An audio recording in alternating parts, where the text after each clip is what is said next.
Let's just check.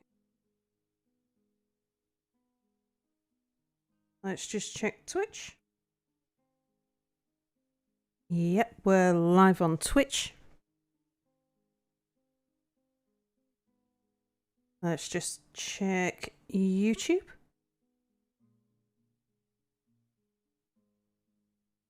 And we're live on YouTube. Very good. Now I do need to check one other thing. I couldn't check this until I best shunt that over onto the other screen. Yeah, I couldn't check this until I'd gone live. Have I got the right titles and things? Because I had to update this. Yes, okay. What about on YouTube? Does everything look right there too? I think so. Oh, right. Okay, bring that back there because we might need it. So, I'm going to create a new world. Yeah, another new world. I'm going to create a new world because I've downloaded the latest update and I haven't actually got around to moving my save files over to the new update, and I kind of wanted to play rather than tinker. So yeah, we're gonna play a new fortress instead. We will get back to all the old fortresses probably once DF Hack is updated, actually. Let's see how things are looking. Just give people a moment to join. But, alright, let's get started. So we're going to create a new world. Very good. Right, what do we want? I think we want to go for... we'll go for a large world. It'll give us a bit more opportunity to find good places. History, medium, sure. Civilizations. Hello, scoundrel, and hello, all of scoundrel's people. And let's see. We have hello, tidy. Yep, we'll leave all of this on medium, but I'm going to put mineral occurrences on frequent. And yes. And hello, bag of holding. New fort, new fort, new fort, hype. Yes, new fort, hype. Indeed. Right, let's do a go. Hello, Dragonfire. Okay, so yes, I mean, I barely got the last fortress started, let's be fair. But I've downloaded the latest update and got that all working and everything. I haven't actually got round to transferring my old save files onto the new update, and I could have sat around and done tinkering things, but I kind of just wanted to get in and play. So yeah, so we're here. This looks pretty. So this is the download with Phoebus. So it's a Phoebus and Dwarf Therapist download. So yeah.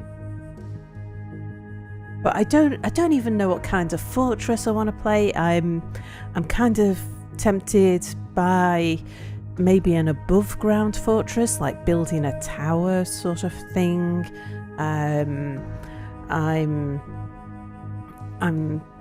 I always intend to start off by building one into the side of a mountain, and I never ever get round to building one into the side of a mountain. Hello, Silent Ambassador Jim. Slides in to lurk and watch in the back. Hopefully you'll find this a little bit more watchable. Yes, how is everything today, says Dragonfire? Everything is good. Indeed. I'm very excited to try out this new update. I think mainly the thing I'm most looking forward to is the fact that the babies don't ride their mothers anymore, because that was quite a battle to micromanage that. So yes, quite happy that that's been resolved now. Yeah, we had a raid. I was in Scoundrel's stream before, in chat, and and Scoundrels come over with his people. But yes, if you find, Jim, that you like Dwarf Fortress, I would highly recommend. Even if you don't actually, Scoundrels stream is hilarious. It's most amusing.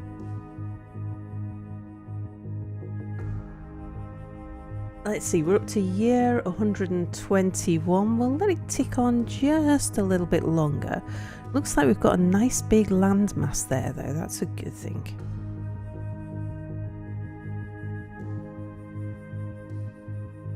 You shall check him out. Yeah, do so. Like I say, highly recommend Scoundrel.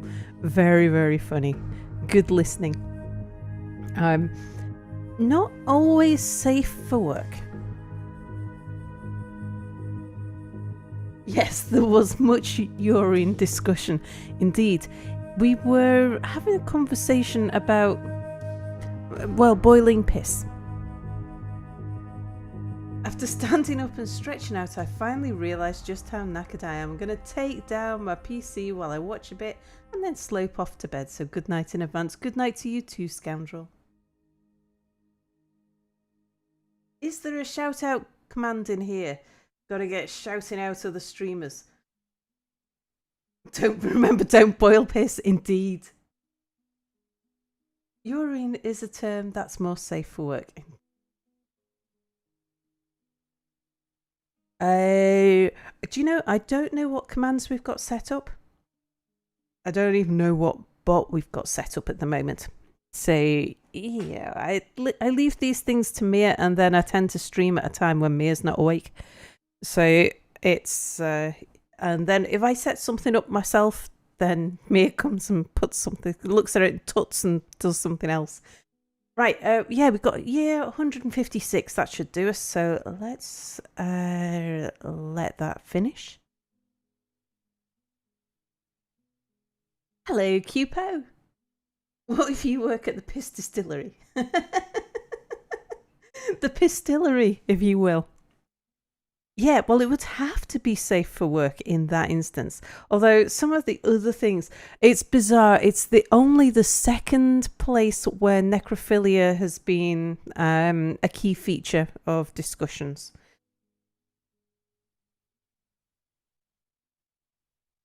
Yeah, I'm not sure what commands we've got, Dragonfire. Doesn't look like we've got any. Damn it, Sal. I wanted that joke. Let's see. Yes, I think we can use this world as it currently exists. That looks fine. We shall accept that. Let's just press P to export just in case. But then we'll accept. Oh yes, we've modded you, Jim. Time to poke peeps with a sharp thing. Yeah, I asked Mia to mod you after the stream the other day. Hello, Gloryfire. What's a wonderful name. So yeah, for my Dwarf Fortress viewers, something has changed since I last streamed, and that is as one of my viewers described it, I am now faking it until I make it or I run out of cash. I have something has changed in my life. Hang on, where is our new region? I don't think it's either of those two. Oh, that's because I pressed continue instead of start. There we go. Yes, I've been made redundant from work, which sounds like a bad thing. Yes, this is the villain update. It's the 47.02. Yeah, I've been made redundant from work, which sounds like a bad thing, but actually, it's a good thing. I kind of fought quite hard to end up in the situation where I've been made redundant. That we had a hostile takeover type situation at work, and I knew that if I helped to fight to keep the company separate, that I would end up making myself redundant in the end. Whereas if the takeover went ahead, I would at least be guaranteed 2 years worth of employment. And quite frankly, I preferred the option of being made redundant. And it wasn't a straightforward redundancy, it was a settlement agreement. And that meant that they paid me an undisclosable sum. It's a confidential agreement. I've actually got a meeting with a solicitor later on today to go finalise some of the paperwork. But what they've done is they've paid me 3 months' salary plus a sizable lump sum to take redundancy without having to go through the full process. And what that means is that I can actually afford to not work for a while. And I thought, a sensible person would probably invest that cash in something, but I am not that kind of person. And so I decided that the last year of my life has been so devoted to work. I've had no fun. I've barely been able to stream or record anything. And I thought, I'm going to make up for lost time. I'm going to pretend to be a professional streamer. So I actually monetized my. When the affiliate scheme came out with Twitch, I was already qualified then. I've been streaming for years, but I finally did it. I went affiliate because now I don't have the same sort of tax implications and stuff. So I did it, and so I have committed to streaming 5 days a week. 4 to 6 hours a day, plus some silly things. So it's so important that early adopters kind of come on board with this. So what I'm doing is I'm offering a reward system. And the February reward for subscribers to Twitch or to, I do have a Patreon set up as well, but it's an absolute mess at the moment. But February rewards is I will provide a recording of me singing the song of your choice. And Jim, silent ambassador there, has actually got 5 songs to choose from. Gonna move up from dabbling, yes. I am more than a dabbling streamer. Fake it till I make it or run out of excess cash. One of my viewers described it as, I think it was just a most brilliant explanation. It works out really well as well because I can afford to do this for several months and just see how it goes. And the more I can earn doing this, then the longer it will be before I actually need to take time away from content creation and put time into like earning a living. And also, because of the type of work I do, there's a lot of opportunities for things like contract working and part-time working. So it might be that when I do go back to work, I don't have to work such ridiculous hours as I was last time. Jim starts digging around for the rule book that Mia left. Indeed. Opens doors to new opportunities. Yeah, the book is not on the wall.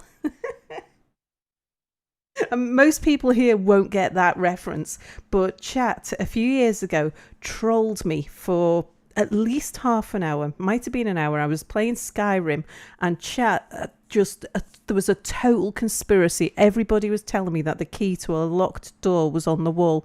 It wasn't even a real door, and I spent a good half hour looking for this key that everybody was telling me was on the wall.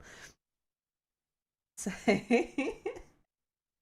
yeah, Jim, you went a bit nuts with the gifts.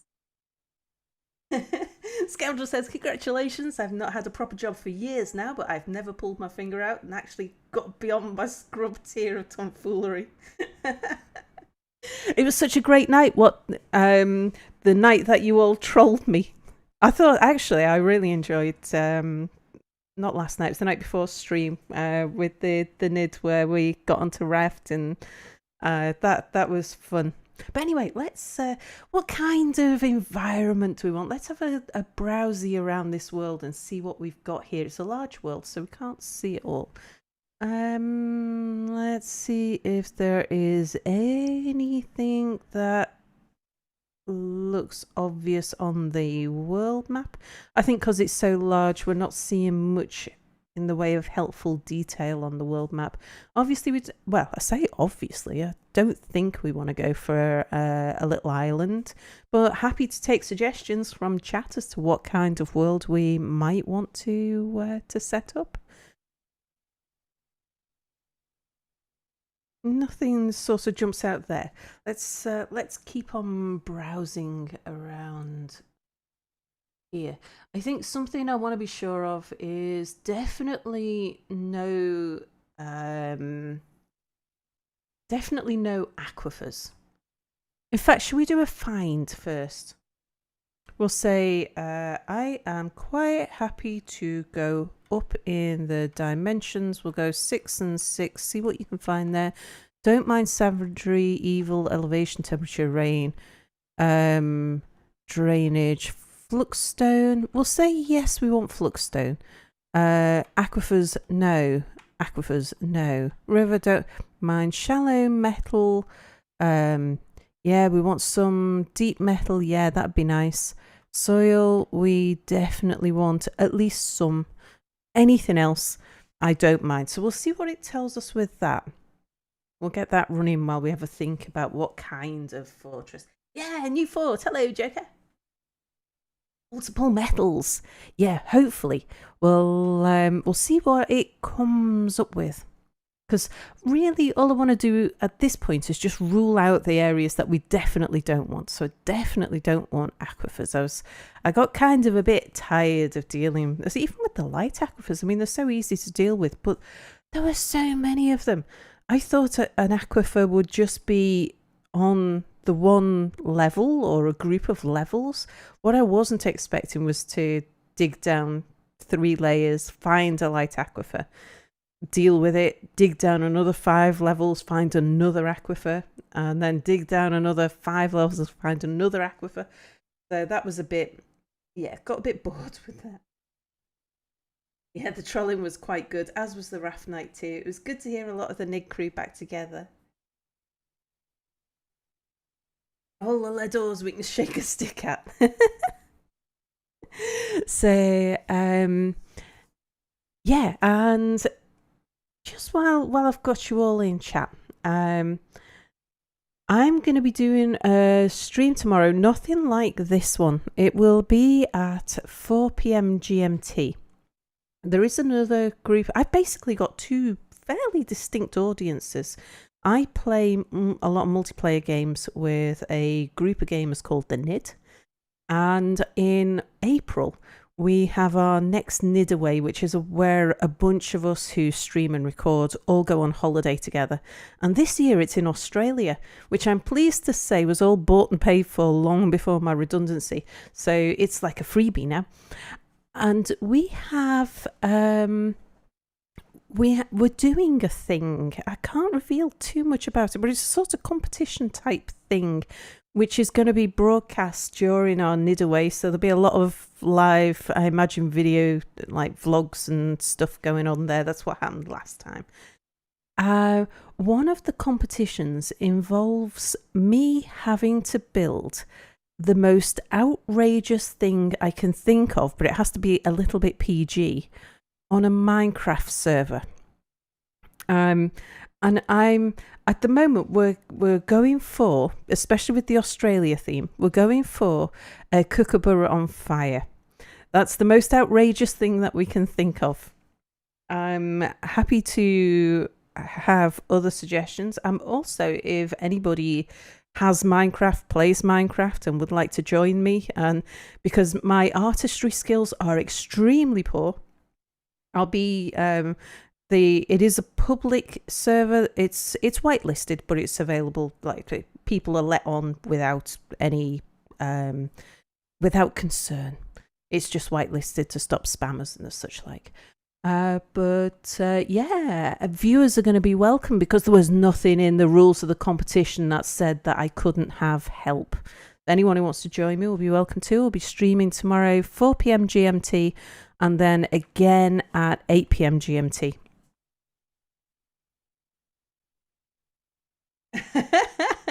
Jim really does have to lurk. He's helping with 3 streams at the same time. You multitasker.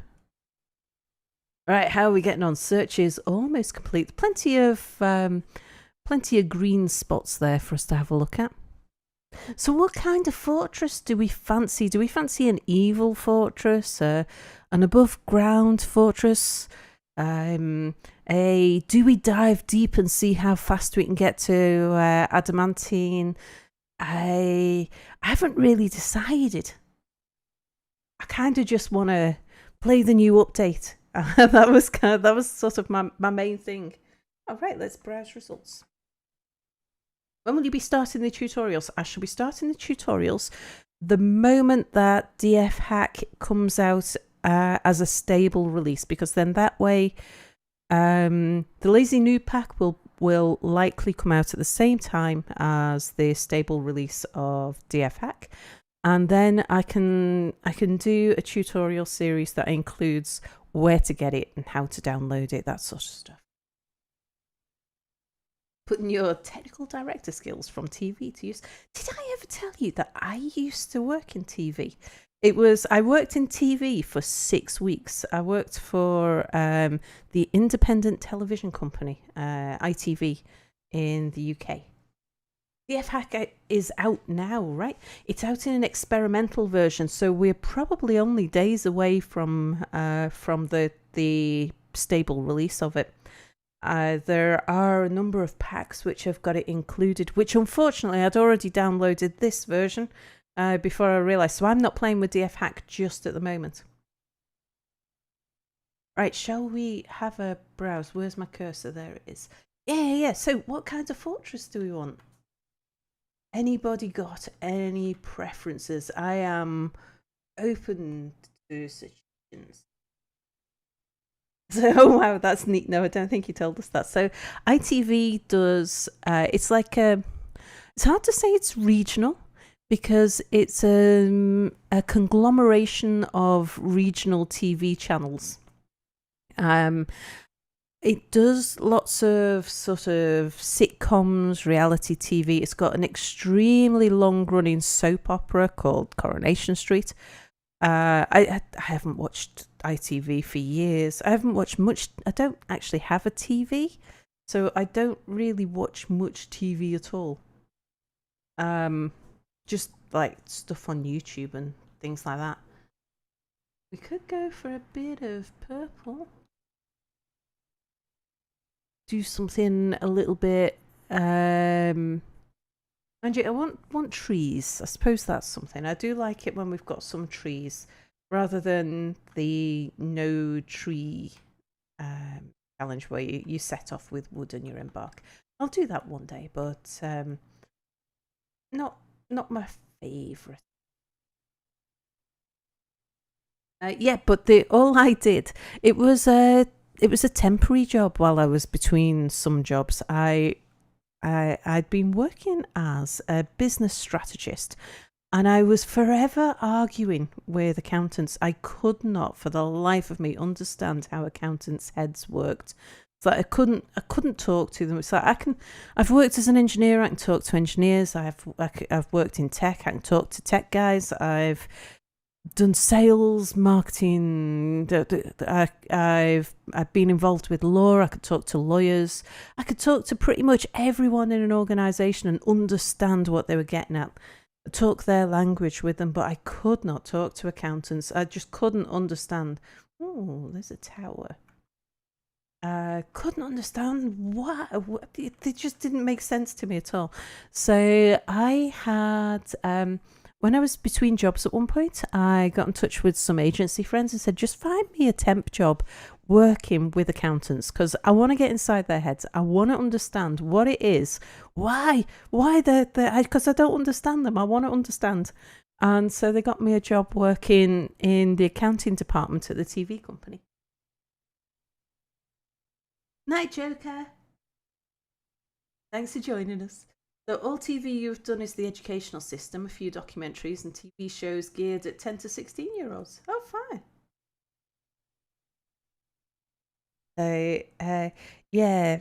All I did was pay the bills. But it was quite weird. Like the staff canteen was like full of office people and all of the actors, and it was quite weird seeing people who play like thugs on like some of the soap operas and things, and you go downstairs into the canteen at lunchtime and they're there and they're really effeminate or very posh or something like that. It was quite fascinating. And the other thing as well was was knowing the secrets, like being able to work out what was going to happen next. I remember there was one particular time where, like I say, I paid the bills, so I would see the invoices coming through. And some of the soap operas would have like cliffhangers and things. Now, they would often be filmed many weeks in advance. There was one time, there was a dog on one of the soap operas who was like an integral cast member, and I got an invoice through that that was the final payment on the actor, the dog actor, and it stated final payment, and it's like, oh my god, they're doing away with the dog. And they did. It was like, I think it was about 3 weeks later, the dog died. I was like, I knew it. I knew the dog was going to die. So that was it was just a shame that it wasn't a soap opera that I would, because I'm not really that into soap operas, but sometimes they're funny. What's this? A desert. Could do a desert pipe. That might be interesting. Cold. I suppose multiple shallow metals is always a good thing. Yeah, the crew break room was always an interesting place to hang out in. The other thing was Coronation Street, the soap opera, well, one of the soap operas that this company did.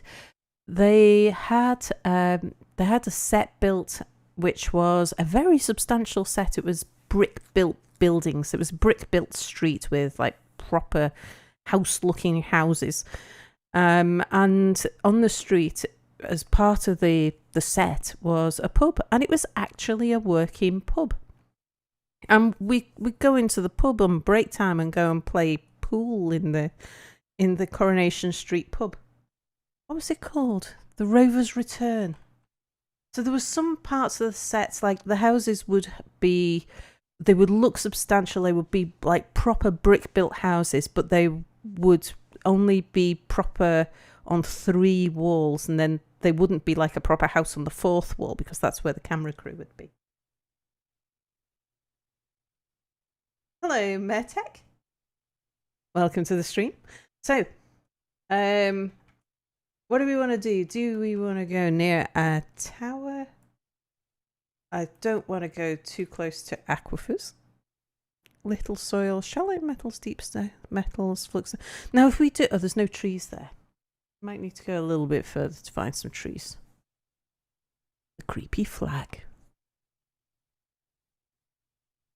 So if we go near a tower, then I am going to have to do an underground fort. I don't think we can do an above ground fort with a tower nearby, because we die in like the first half hour.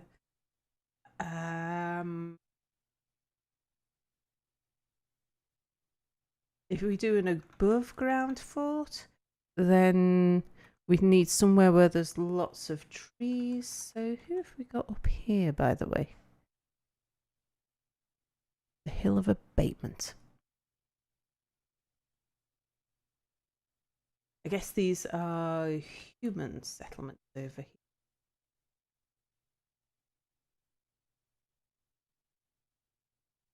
Heavily forested. Oh, it's got light aqua. Yeah, stick to the green flashy areas. They don't have aquifers.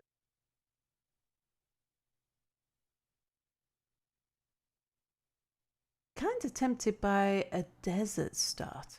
I don't think I've done a desert start before, but I do want some kind of trees.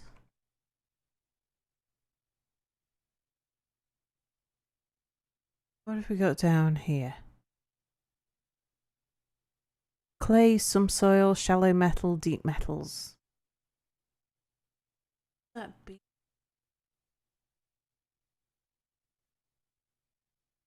Oh, it's a sand desert.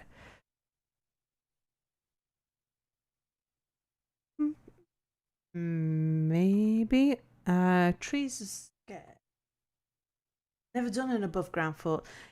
I had it little tinker with one, but I've never done one in anger kind of thing. I did it a little test fort some time ago. It might have been when the 0.44 update came out, and I was just doing something to test. I only played a couple of hours on it. But yeah, if we want to do an above ground fort, I would need to make sure that we're in a relatively safe environment or a relatively tame environment with lots and lots of trees.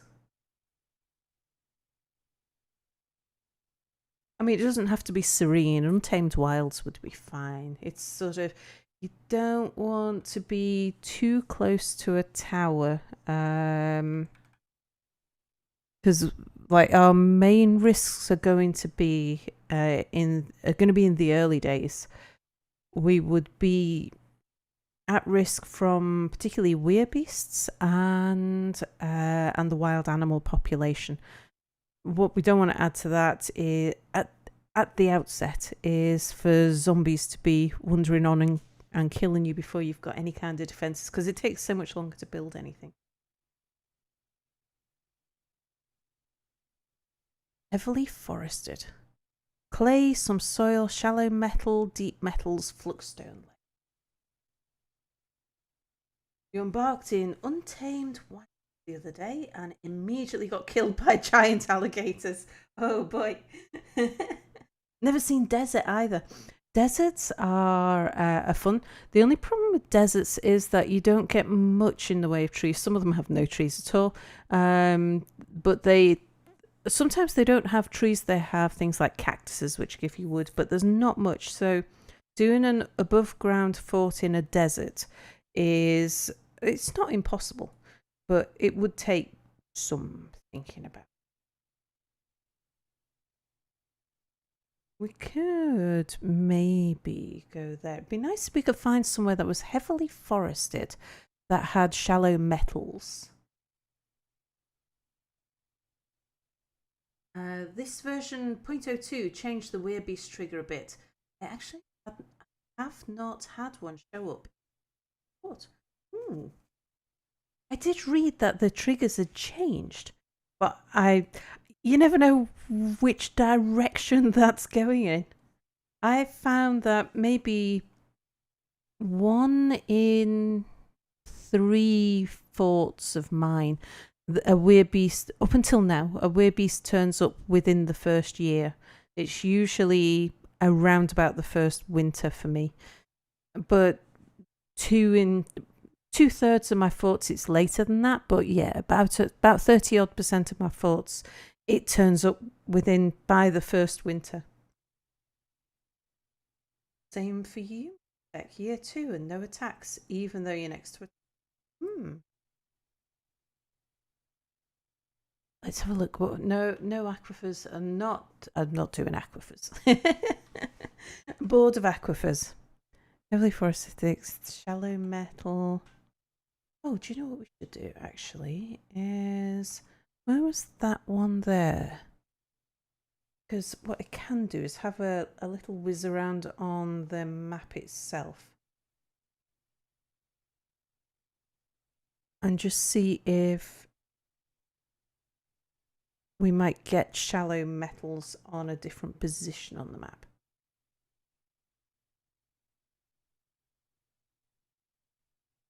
Still only picking up one. I thought maybe if we cross 2 biomes we might find one. But doesn't look like we're picking one up there. Let's just have another browse around. See what we can find.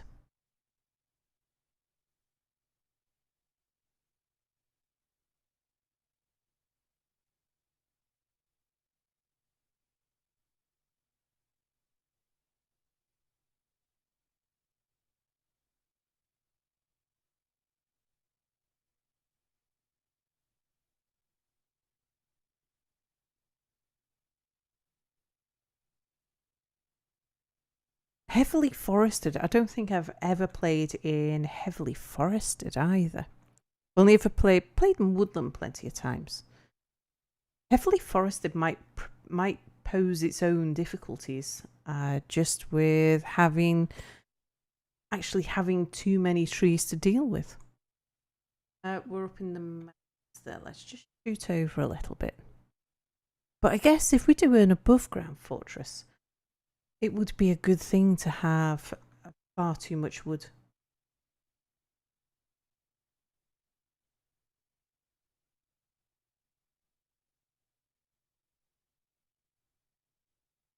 Fully going into lurk here if you need me. I'll give you a shout if I need you, Jim. Thank you very much. Let's see.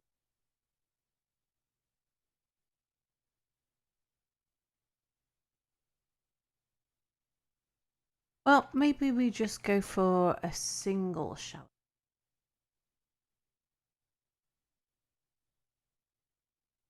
We go for a single shallow metal in a safe-ish looking spot. Oh, look at that. How about that? We've got clay, some soil, shallow metals, deep metals, fluxstone layer. There's no aquifers. It's heavily forested. It's wilderness. It's temperate.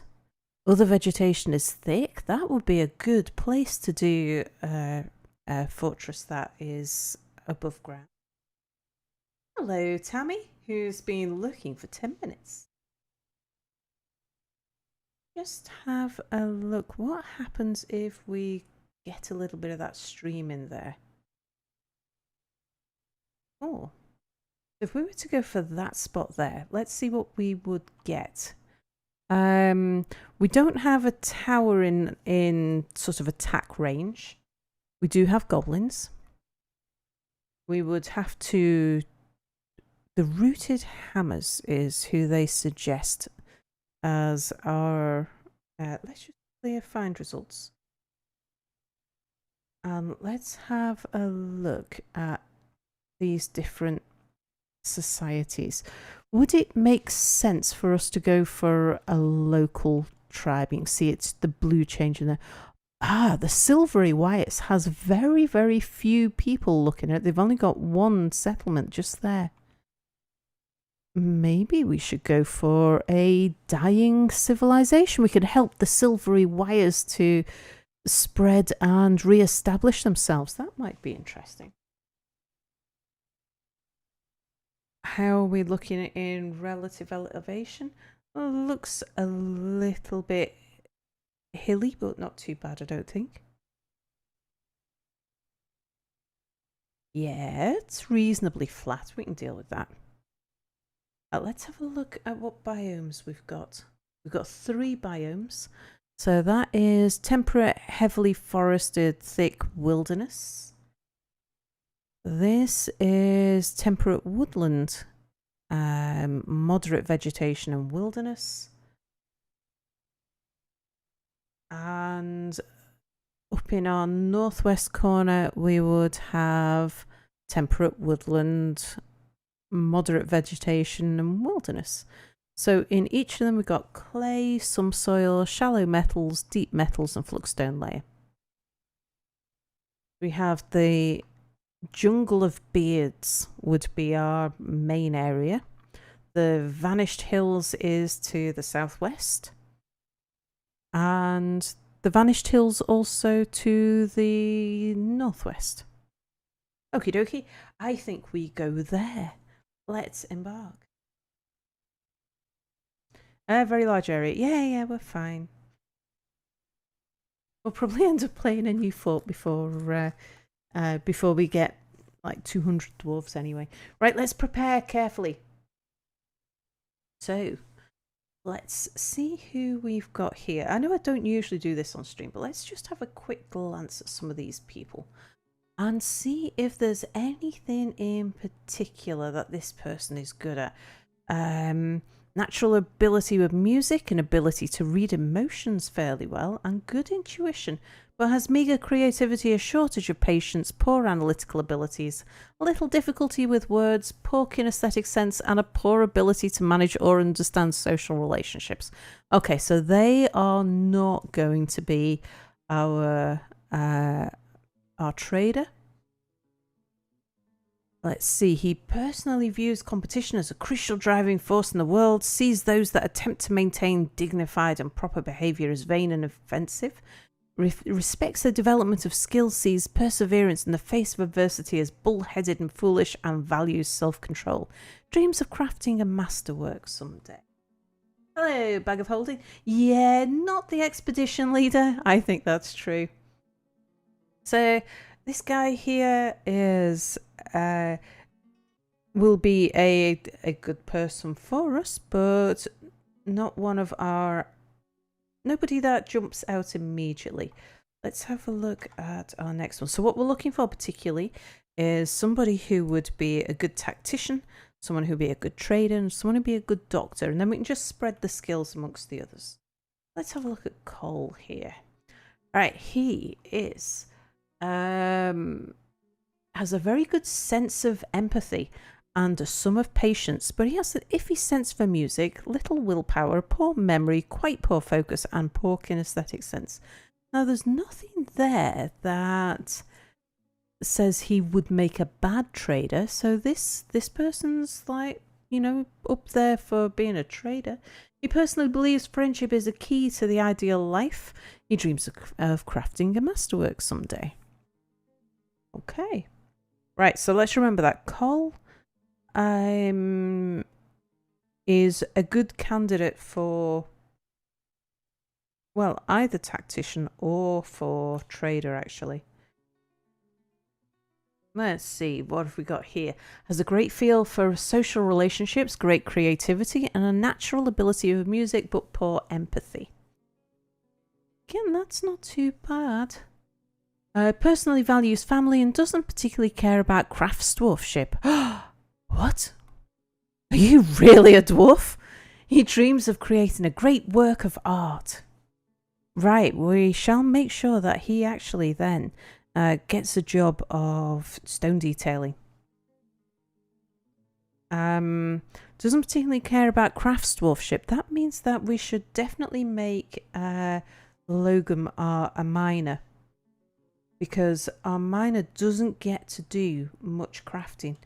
And I do like to have somebody with a bit of mining skills just to get us started, because even building an above ground fort, we still need to dig down and get a lot of rock. There'll be stuff that we need to do underground, and slow mining can just slow you down. So let's have a look now at Avi's. Let's see, she is good creativity and a good spatial sense, but poor empathy, poor focus, and a large deficit of willpower. She personally values independence, values tradition, and sees life as unfair and doesn't mind it that way. She dreams of mastering a skill. Okay, let's have a look at Kib. She is strong but quick to tire and slow to heal. She has a deep well of patience and a great memory and intuition and a way with words, but she has a questionable spatial sense and quite poor focus. Now, as long as she's okay with commerce, which she is, she respects commerce. She personally disdains loyalty, views competition as a crucial driving force in the world, values nature, and finds leisure time wasteful. She dreams of crafting a masterwork someday. Right, I think this is a good person for us to give to give the trader skills to. Somebody who can understand the value of stuff. So we want a praiser. So we only need someone who's an adequate appraiser. Now, I'm not sure about this, but I think if we have someone with negotiation skills, they actually get a better price. So I'm going to try just putting a few points into negotiator as well. And who shall we make Kib? Because if we've got someone special, I just want to make sure that we give them a name. Tammy, how do you feel about being a dwarf? Hello, Einherjar. Find helping others rewarded. Oh, I missed that. Who was that?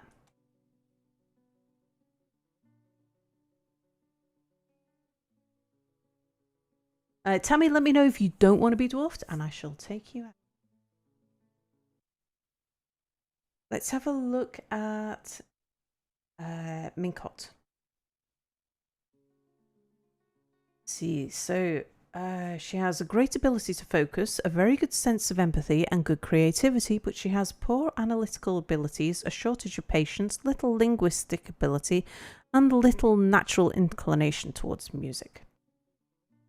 She personally doesn't see the attainment of knowledge as important and doesn't care about art one way or another. She dreams of mastering a skill. Yes, I would like to find somebody who wants to help people, so because they're a good person to give you doctoring skills to. We can find someone who would find helping others rewarding. Look at Avos. Quite clumsy. He has an iron will, a natural inclination towards language, and a good memory, but he has poor focus, meager creativity, a bad sense of empathy, poor spatial senses, and very bad analytical abilities. He personally values decorum, dignity, and proper behaviour and doesn't care about art one way or another. He dreams of raising a family. Do we see anything else in here about wanting to help people?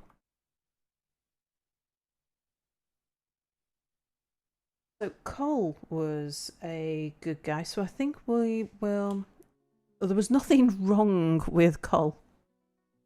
Good sense of empathy, some of patience, iffy sense of music, little willpower, poor memory, quite poor focus, and poor kinesthetic skill.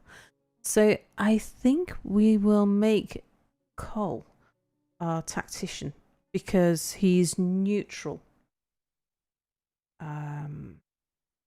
So I like tactician because I do tend to send people out on raids. I find it a good way to help your unhappy dwarves. Let's give them as good a score as we can get on tactician. So Cole, we need to customize you. So Cole, well, I think we should make Cole our Jim. Jim is my MVP at the moment. Have a look at. So we need a doctor. Now, someone spotted. Who did you? So, Becca Holding, who did you spot who was like to help others? The Evers.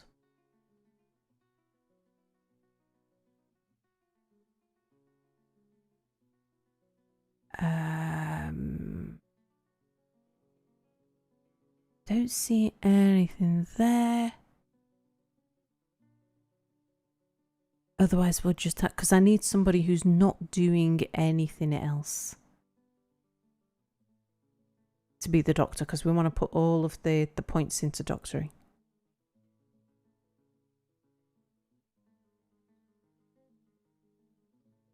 I think we might just pick somebody. Does not enjoy participating in physical confrontation. She works to square this natural tendency with her respective martial prowess. Second one I looked at. Oh, that was Jim. Might have been the third then.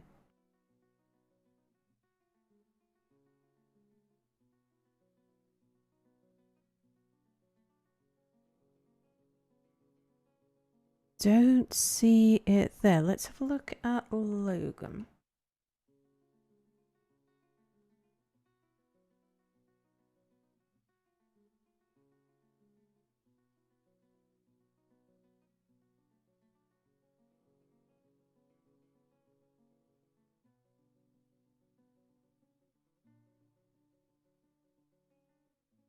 Well, there's certainly nothing that would stop Logan from being a doctor.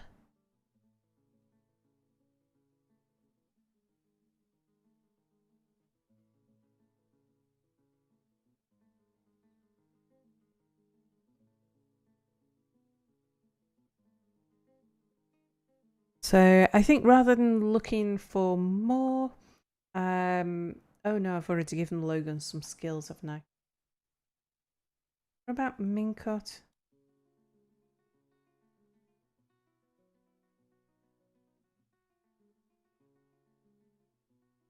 Always tries to say nice things to others.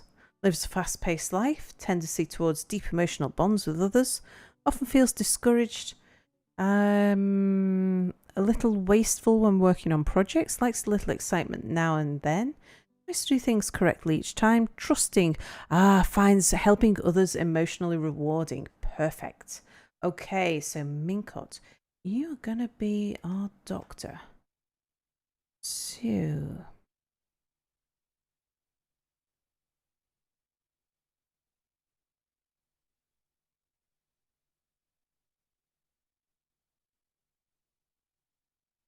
where are we? Have I passed it? I have. Right, so we want to put a couple of skills into each of these. And Mincot, let's see, we shall make you, let's see, our doctor.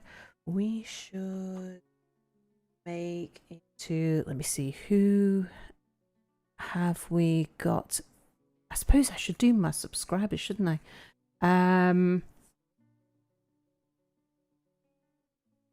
Let's make Mincot. Oops. Only a few of my keys work there. Yeah, Bernie. So you're our doctor. In fact, let's make that clear. So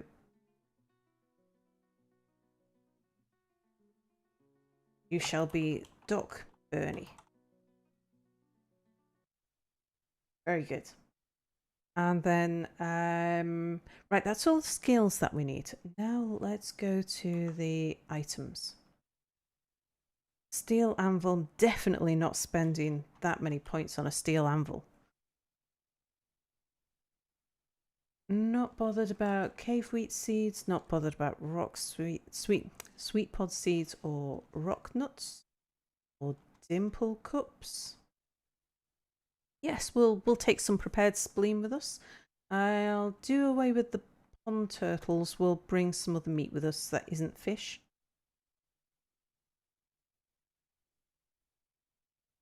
I'm not going to bring any weapons apart from the battle axes with me. We'll do away with buckets and splints and crutches and wheelbarrows and step ladders. We'll make those when we get there. Ropes. I do like to take one rope with me, but I'm not sure that pigtail is actually our best choice. I like to take a few bags, but I'm not sure that pigtail is our best choice. We'll maybe check the prices. I seem to remember that I spotted that something like cave spider silk was cheaper. So let's see what we've got. First of all, we need some additional meat. And yes, let's go for some chinchilla meat. We'll take some chinchilla meat with us. I would like to take some more drinks. I mean, can't embark without rum, surely. Of course, the more drinks we take with us, then the longer we can go before we actually have to start worrying about brewing, which when we're doing an above ground fort it's important that we can delay some of the things that we would normally get going earlier rather than later.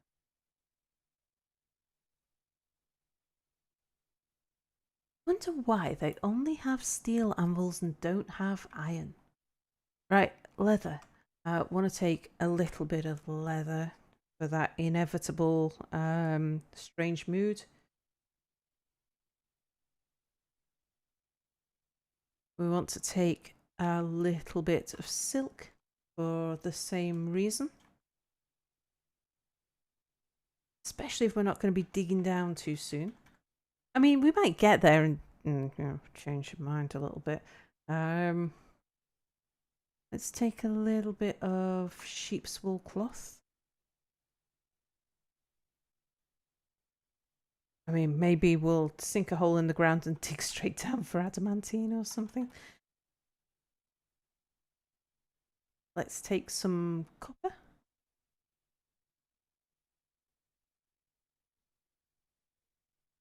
I guess our civilization is too fancy for iron. Yes, maybe that's the case.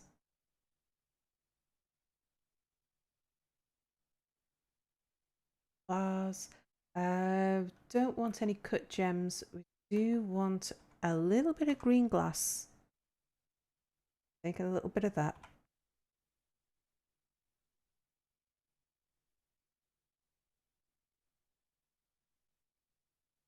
Powders.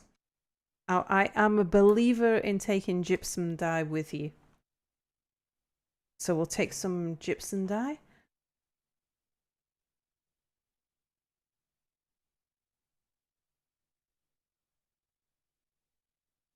Craft. Bringing any animals? Yeah, we will. As soon as I work out how many points I've got left over, then we'll spend it on animals. I kind of like to work out what I want to take with me first.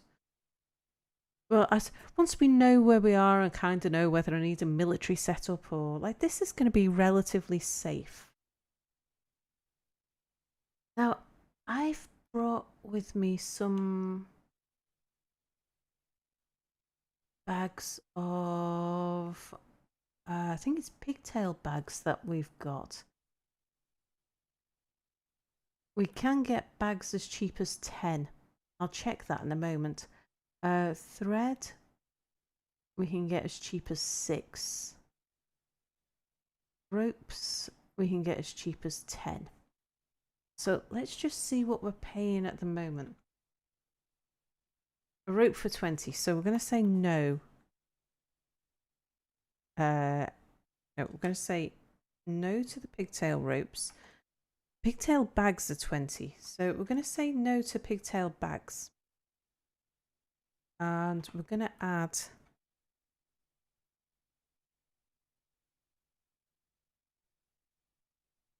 some bags and some rope. So we'll go for some leather bags, like mountain goat leather bags.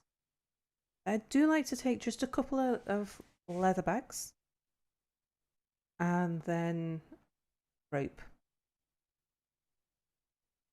Let's go for some silk rope. Just one. Anything more? I like to have one rope. In truth, I like to take 2 actually. One for a well and one for a traction bench, just in case we need to get those set up fast. We've got a stream on this Embark though, haven't we? So we shouldn't need a rope too quickly for a well. And that means that we can buy a fancy rope instead. Right, what are we doing with points? We've got 600 points left. I would like to probably need to increase the battle axes. Okay. And I would like a few more seeds on both fronts to get those going. But I think that's all for stuff we're taking. Right, dogs. We're going to want 2 female and 1 male. Cats, we're going to want 2 female and 1 male. Now we've got an outdoor fort, so I might not want to take pigs. I think I will go for the peacocks though. So that would be, if we take 6, I like to take 6 of the fowl, whatever fowl we're taking with us. And then we've got 3 for breeding and 3 for eggs. And we'll have 2 peacocks. Oh, that leaves us with 400 points. We could risk going for llamas. See if we can keep them alive long enough. We could go for a male and a female llama, and that still leaves us with 200 points. So maybe we go for some sheep. The reason I go for llamas was I read on the wiki that llamas, I think it's that they give you more wool than alpacas. I forget whether it was more wool or more leather or more meat or more bones. They give you more of something. Excuse me. Can't exactly remember what it was. But there was something superior about llamas compared to alpacas. Now, well, we could still go for yet one more.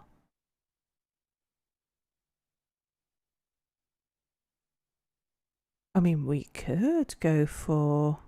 I suppose if we got some pigs, that mightn't be a bad idea. So if it turns out to be just too crazy dangerous upstairs, we'd be able to take some animals downstairs with us.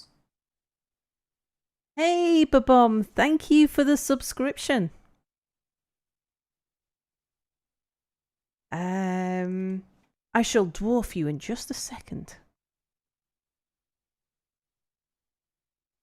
Take the pigs for backup. Yeah, I think that's probably a good idea.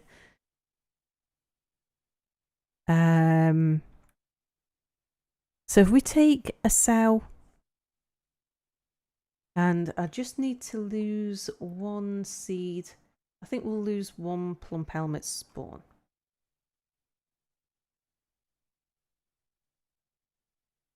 Unless I want to lose something else. Yeah, well, we can get away with just 10 plump helmet spawn. And so one sow and one boar. Oh, right. That's everything then. Let's embark. Oh, you know what I should have done? I didn't name the fort. Damn it. I didn't name the fort and I didn't name the civilization. So we are getting... What are we? We are... Room faiths. Okay. We need to delve secure lodgings ere the wolfmen get hungry. All right. We are making an outpost for the glory of all Ralshorast.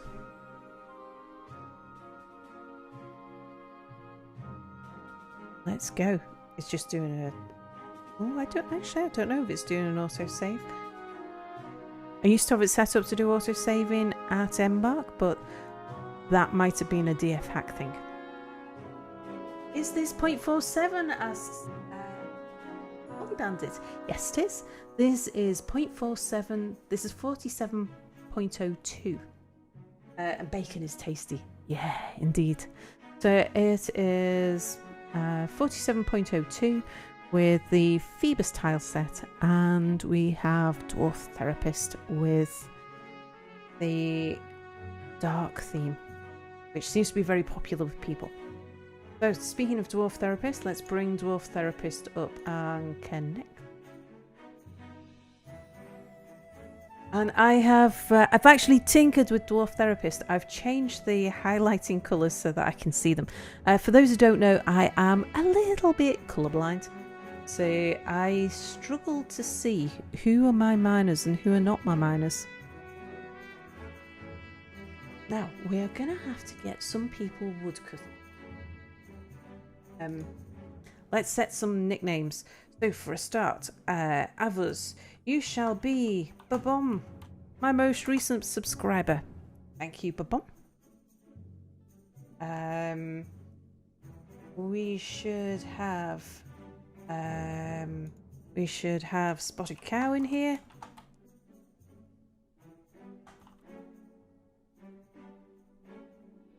Who knows what the init file settings are in this version of things? Indeed, especially because I've downloaded somebody else's pack. So I mean, it could even be, there could be any kind of tinkering with this. I have no idea. Oh, Tammy is our expedition leader. This sounds good.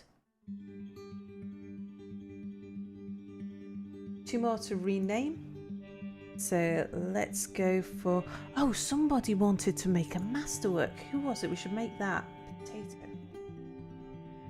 Dreams of master skill.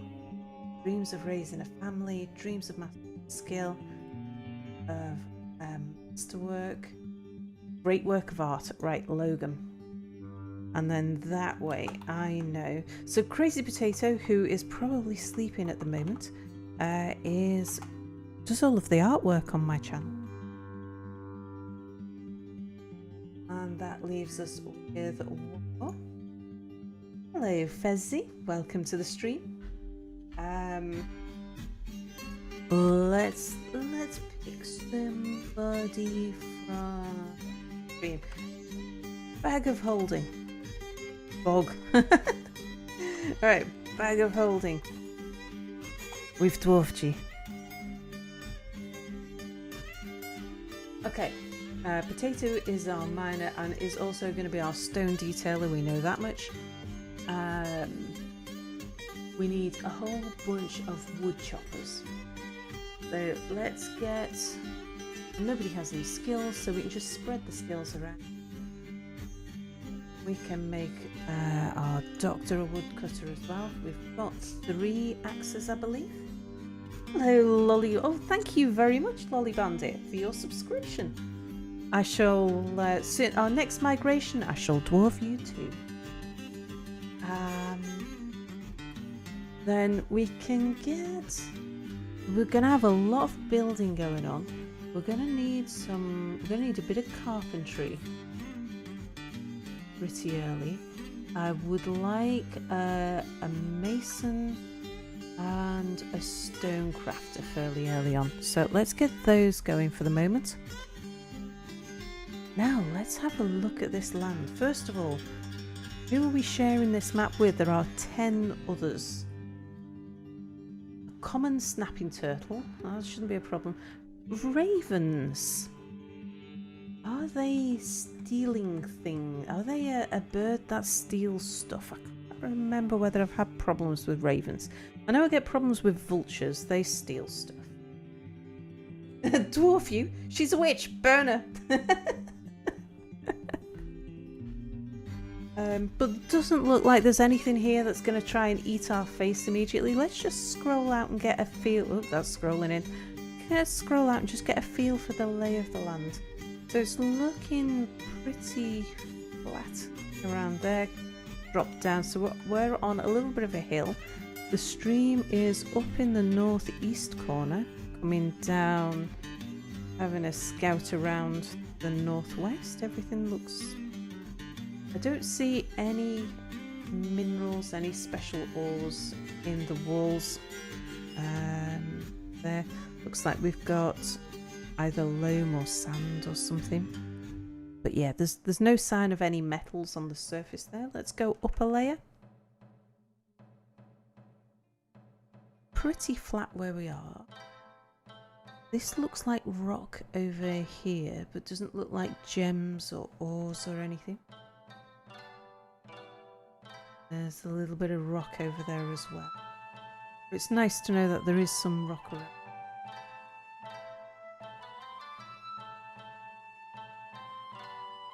Okay, well, I actually think that where we are for an above ground fort is not a bad starting point. So I think maybe we'll go there. We'll dig down and across and stuff to find metals. But let's zoom back in. And I think the first thing that we want to do is to just chop down a load of trees and build a little bit of a wall around ourselves. I think what I'll do is I'll still do the trick where I channel around, just make a bit of a moat type thing and dig one under so that we can secure make a quick and easy method to secure the entry to the base. You've got an axe in the shed if you want it.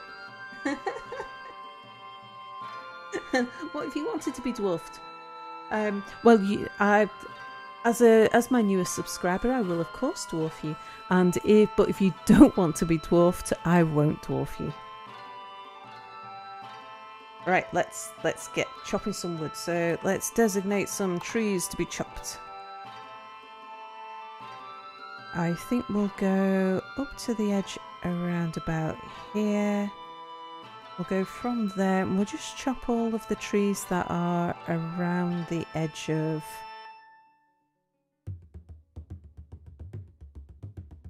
the cart for now. We'll take those down.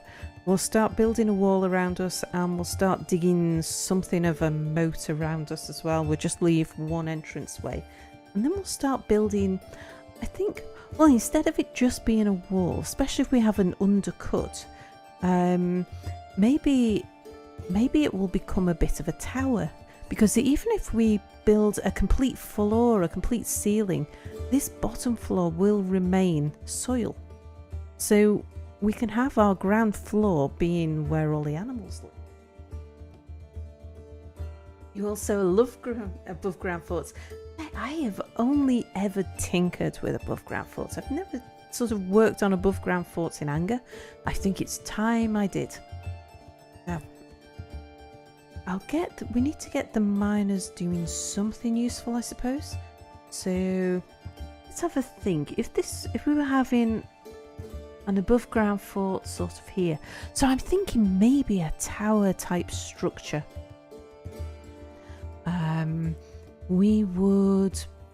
I'd start off by building a wall around the edge, and maybe we have sort of corner pieces, and then around the edge of that we would then dig a trench that undercuts, so that we can be sure that we don't that way we don't have to worry about things being able to climb over our walls. So I think that's what we'll do. Right, what we'll do with all of the other people who are not going to be doing anything is we'll get them gathering some plants. So let's do that in a zone. If we say we'll set a zone that is inside the area that we've got for chopping trees. We'll go from here to say here, and that can be a gathering area. We'll also make that for the moment the pen pasture, just to make sure that the animals know where they live. What? Oh, look at that. We actually brought 2 horses with us. Shame they're not male and female, but still it's nice to have 2 animals of the same species. Right, so let's just unpause that for a second. We'll let the choppers do their business. Now, who isn't doing anything? Because anyone who's not doing anything, you can get about plant gathering. Let's have a little bit of sound sense going as well. So music, why have we not got music? Or, oh, hang on, are my headphones turned off?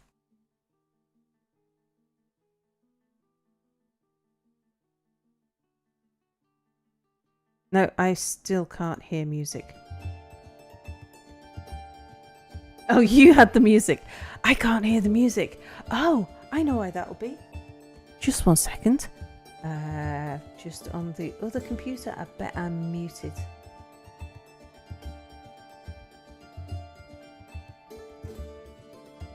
Yeah! Bloody hell, that's loud.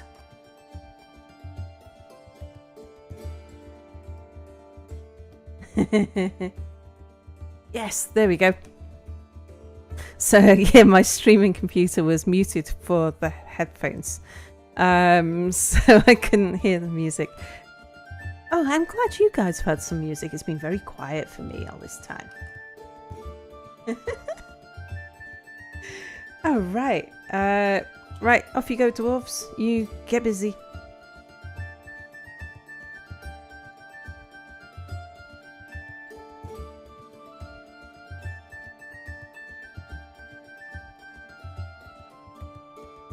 This is what happens when Mira's asleep.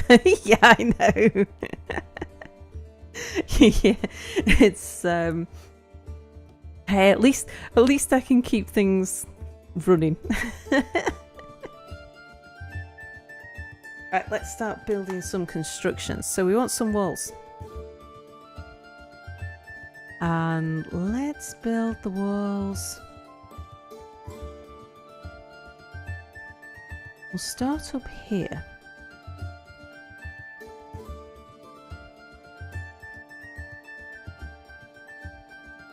We'll go that wide. Yeah, there's some walls.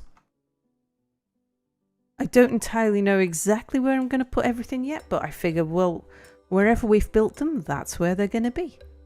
We'll do a sort of take a Bob Ross approach to this fort. I think it'll be everything shall be a happy accident until we're all dead. Oh, no way. Sorry, sir, I can't do it. Right, now build me some more wool.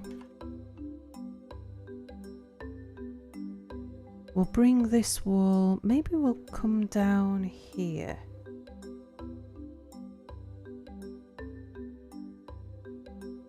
Like so. Because I want to make sure that we've got a large enough area for the animals.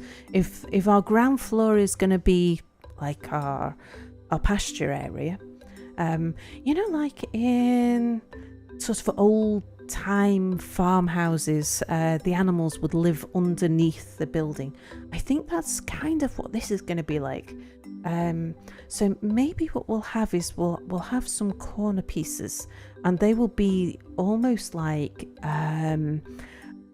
the pillars that hold our building off the ground. But I don't want it so big that we're not going to be able to floor the whole thing.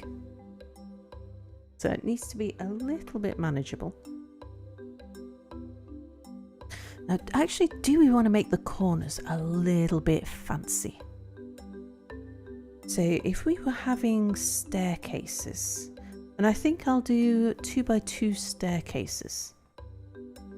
Let's just see. So we would want, if we're having 2x2 staircases, we would want an even number. We would want at least a gap of 1. So maybe we put, and do we want it to stick out rather than stick in? And where would it fall on this side? So a 2x2 staircase. Maybe I should build the staircase first. Like turrets, corner towers. Yeah.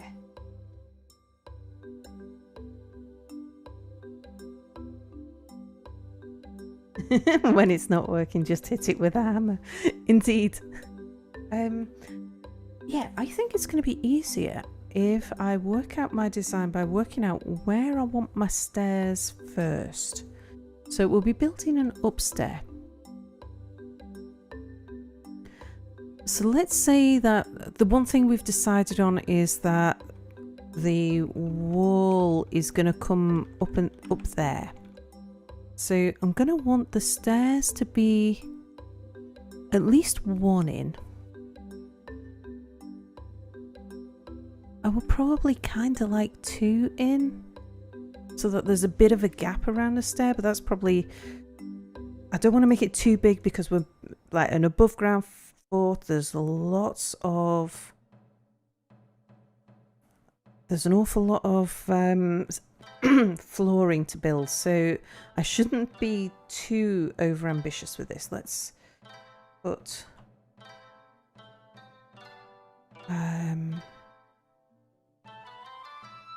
so we put that there. Right, now that means that I need to cancel some of this wall over here.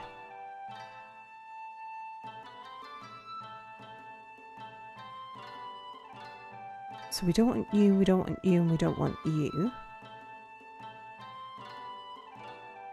Yeah, so you would go down to there. Excuse me, croaky. And then we'll build a wall.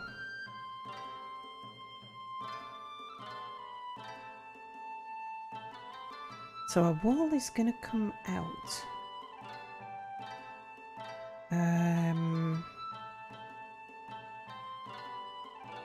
We'll probably do the wall inside so it actually looks like pillars. But for the moment, I'd like to just get the outside bit of the wall. We'll get that prioritised first. I've been watching Cupo's stream. I've been learning. So the wall, and then we'll go up here. Yeah, I think I've got the design now. I think we want it kind of like this.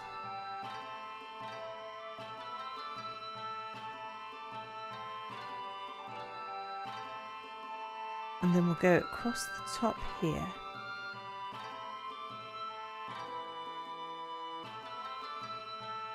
Hello, Vermont. Welcome to the stream. Go across there. And you never know, we might, not an upstairs, we might eventually replace some of these wooden walls with stone walls. But just getting something built in the first place. Right, is that really even? Something doesn't look right to me there.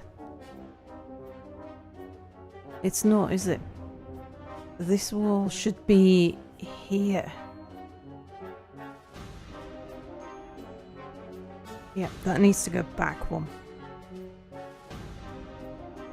Hey, get me actually spotting when something's not symmetrical. I consider that to be an achievement. Other people might consider it an achievement not to get it wrong in the first place, but I consider it an achievement to spot the mistake before it's important. Is Dwarf Fortress good? Oh, Dwarf Fortress is fantastic. It's hard to describe just how good Dwarf Fortress is. It does take a bit of getting used to, though. It's not your typical game. It's in alpha. That's an important thing to realise. It's been in alpha since 2004 and it is regularly being worked upon. So it's in active development. The game is now 47% complete and it is the most detailed, intricate, wonderful game. If you like anything like RimWorld or Prison Architect, even Minecraft was inspired by Dwarf Fortress. This is the game that launched 1,000 games. It's a little tricky to get to grips with, but not as hard as you'd imagine for the level of complexity. You actually discover, you play it for years and you still discover new things, and there is something that is absolutely wonderful about that. So I found that my first hour of playing the game was somewhat frustrating because I couldn't work out why things that should work weren't working. And then once I got past that sort of initial struggle, then it all sort of falls into place and it becomes the most fantastic game you could imagine existing. I wax lyrical about Dwarf Fortress. I can't recommend it highly enough. And I can't imagine what this game is actually going to be like can you imagine once it reaches 100%? I mean, will that actually happen? I mean, it's you kind of think that maybe one day it will. but kind of hope, sort of, that it sort of doesn't, because the constant development cycle is actually kind of exciting. I don't know, I'm interested in what chat thinks about that. It's something, do you look forward to Dwarf Fortress being eventually completed? Or do you also enjoy the development of it and the way that things change? Even at 1.0, the game won't be done. Yeah, I think it'll be worked on even past 1.0. Yeah, losing is fun. Yeah, that is something that's very different about Dwarf Fortress compared to other games, is that there isn't really a win condition. You expect to lose, but you're hoping to lose in a spectacular fashion. Losing is fun. I have made some very long-lived forts. I mean, and you can design things to work that way. It's your choice as to, at least when you set out, you have a certain amount of control over how hard or easy your game is going to be. And like for this particular Embark that we have here, I've chosen a relatively easy environment to play in because I want to do a relatively difficult design. Like building above ground is quite a bit more difficult than just digging down and building fortress below ground. Let's just make sure I get that paused before they actually build those stairs. Okay, remove. Build, construction, wall, not upstairs.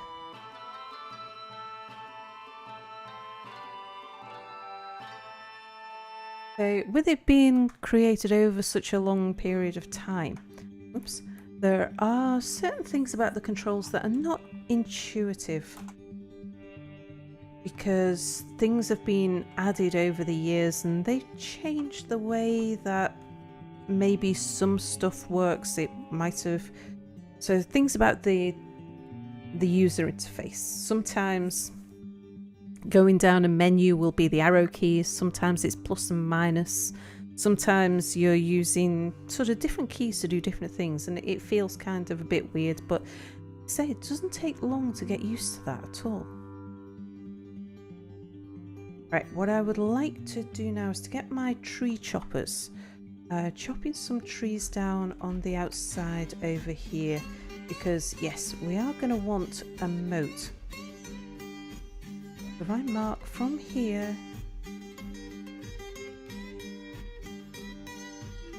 to here, so just go cut down those trees, please.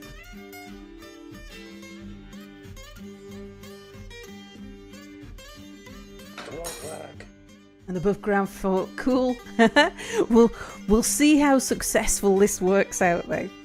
I mean, it's only going to take one dragon and this whole thing is going to burst into flames.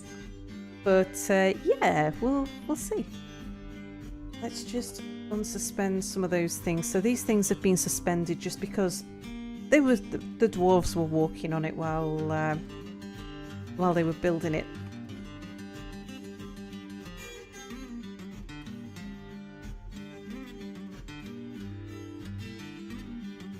Alright, let's give them something else to build while someone works on chopping down the trees. So where are our other corners going? Build me, construction, upstairs.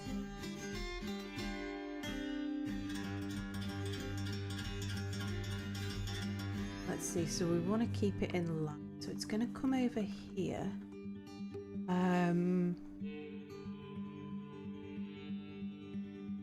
I think we'll put the upstairs there.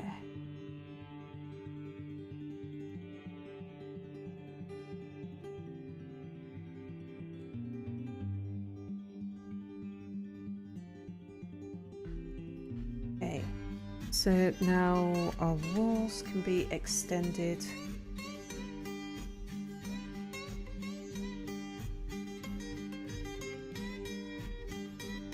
around here.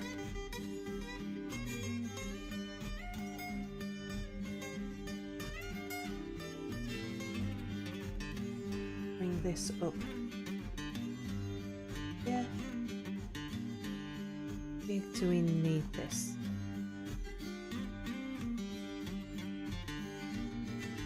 Put that in there, that'll be fine. And then a bit more wool.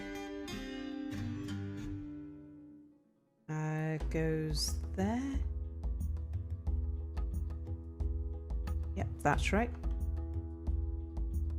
I must say, symmetry doesn't come very naturally to me at all. And that's something that I can't even blame my colour blindness on, like I can for most other things.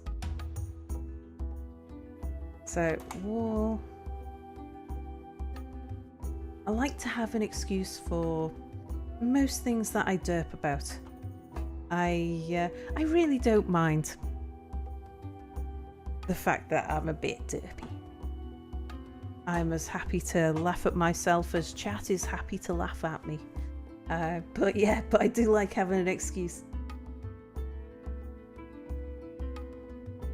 Okay. Right, let's let them build that lot now.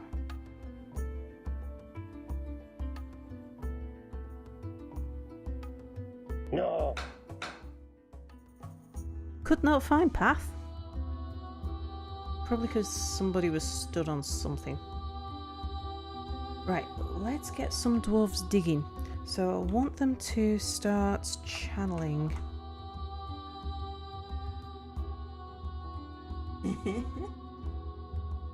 Very close at keeping it perfectly square. The wall is 22 long before it turns into the turret. Wow. Drawbridge action with crocodiles. Do you have any real plan for this building? I've got a concept in mind. A plan would be a bit of a strong description. So what I want to do is, we're going to build a tower. So the ground floor is going to have like 4 stilts, if you like. So and those, so we'll have all of the animals on the ground floor. They will live underneath the building. We're going to have a bridge that comes out here. I'm going to moat it all off around the outside and undercut it by 1 so that things can't just automatically climb over the walls. So that will give us protection against invading armies. Doesn't give us much protection against werebeasts because 1 drawbridge doesn't give us much warning that we've got something dangerous attacking us. But hey, gotta live dangerously every so now and then. So let's channel from here. Now usually I would build a channel that was 8 wide. That way you can be sure that trees don't cross your wall. Am I really worried about that this time though? Maybe we'll just go that big. And of course we want it to come in here as well.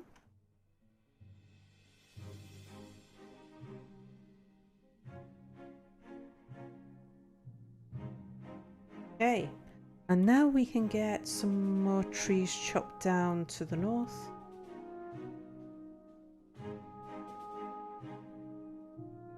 So we'll go from this corner here.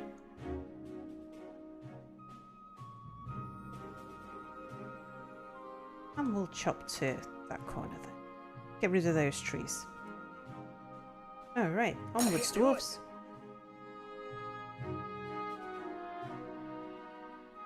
Oh, so you put all of us in danger while you control us all. I see how this works. That's when you get 2 drawbridges. Yeah, I mean, maybe that's how we handle that over the long term. Oh, there's a tree there I need to chop down. That one right next to the wall.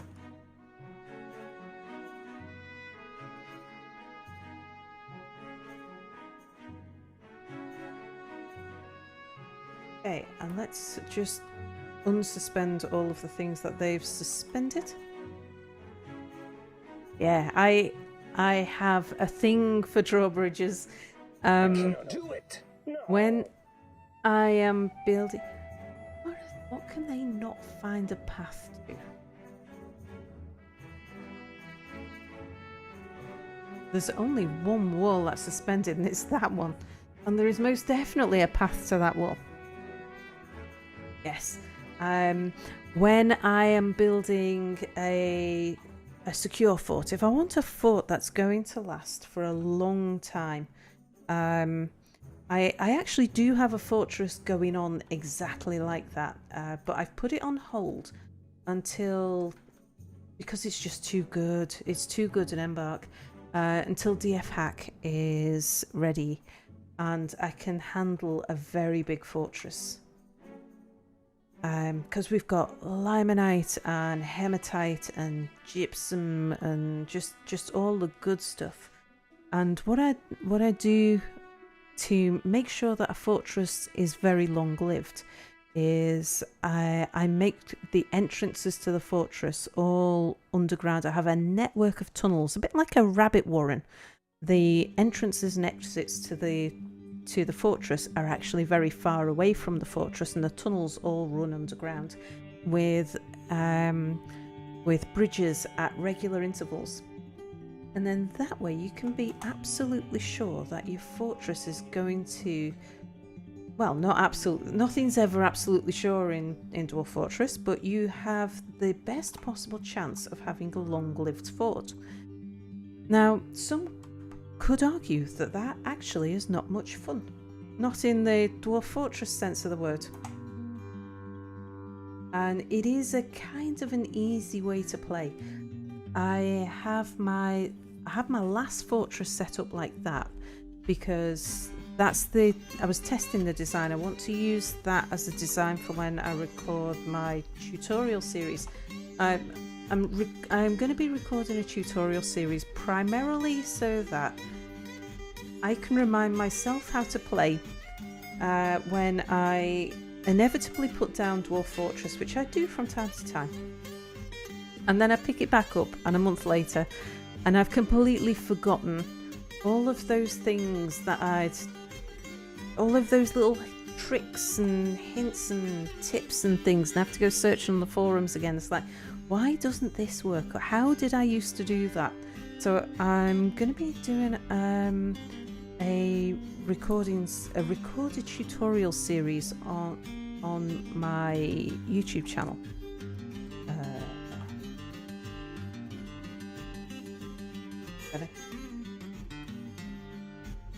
Well,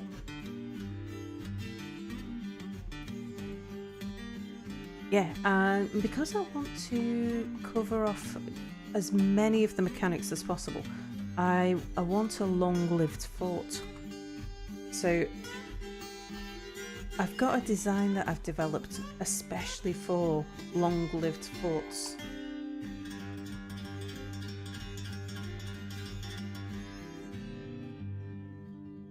But yeah, it's surviving for a long time isn't necessarily the most fun way to go about things, because losing is fun in this game. Alright, let's let them get on with a bit of that and then we'll put in the final wall. Won't work. This looks like a 2x2 Embark. No, it's actually a 6x6. Long live the hole in the ground. Hello, Cell. Welcome to the stream.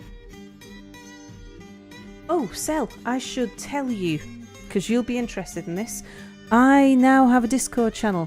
I have monetized. You missed my big announcement stream the other day, I think.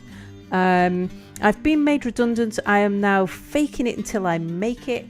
And so I'm living the life of a professional streamer until I either earn enough money to not have to go back to work, or I run out of money and have to go back to work. let me just get my Discord thingy for you. Discord thingy, where are you? You're there.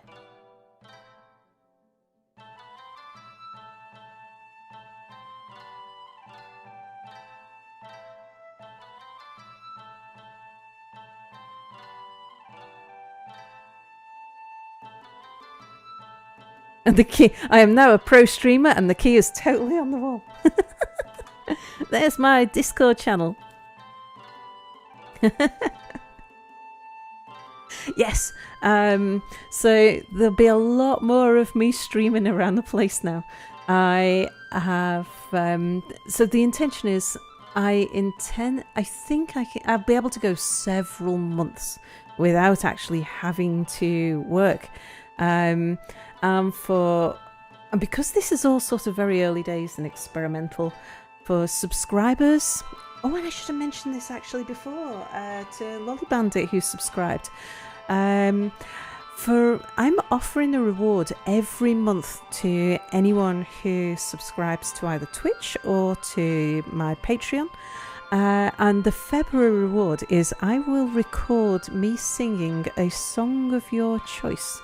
I'm using Discord to collect the songs, and so if you would like to pop over to Discord, we'll get you set up with the correct role. You'll be able to pop your song choice into the subscribers channel, and yes, I am practicing songs at the moment. I have some singing capability. I can't read music. If it's a bit of an obscure song, you will need to provide me with where I can find it. I can't read music. But I have actually sung for the Halle Orchestra. I may have a few to do, indeed. Jim went a bit mad with the gifting. Jim has 5 songs to choose. And I do believe that Bernie Bear is going to make me sing Baby Shark. Although he hasn't told me yet. He hasn't confirmed yet for sure. But he's keeping that one up his sleeve. But it was the way that he said to me, asking for no reason at all, but hypothetically, what's your least favourite song? And somebody suggested Baby Shark, and I was saying, I don't even know Baby Shark. I've heard of it. I know of it, but I've managed to avoid it. Yeah, I have a suspicion that might be coming my way. But I've got 2 good songs that have been asked. 2 songs that I can actually hit all the notes on. So I do sing soprano in a choir. Is it soprano? Soprano? I forget. But I have to learn the music by listening to it. I can't actually read it. But it's, yeah. I can... so quality is not promised. I can't guarantee quality, but I will promise to do my best possible rendition of a song for subscribers. Still debating whether to choose Never Gonna Give You Up. Oh no, you want me to risk Rick Astley? It's gotta be professional quality. Yes, I shall certainly do my best.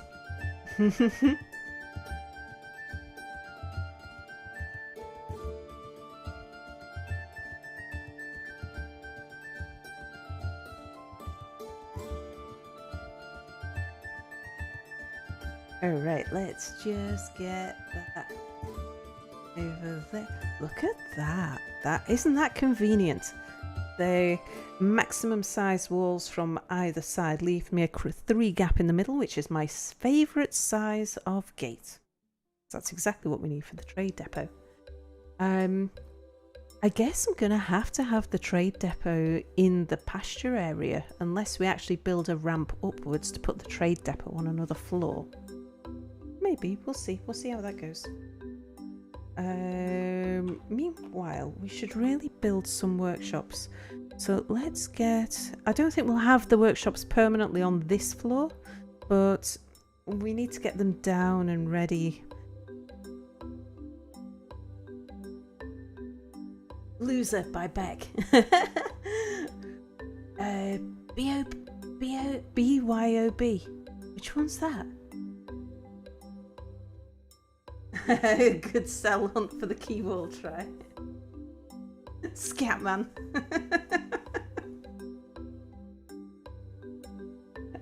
Right, workshops. Farmer's workshop's not what I wanted. First of all, we're going to need a carpenter's workshop.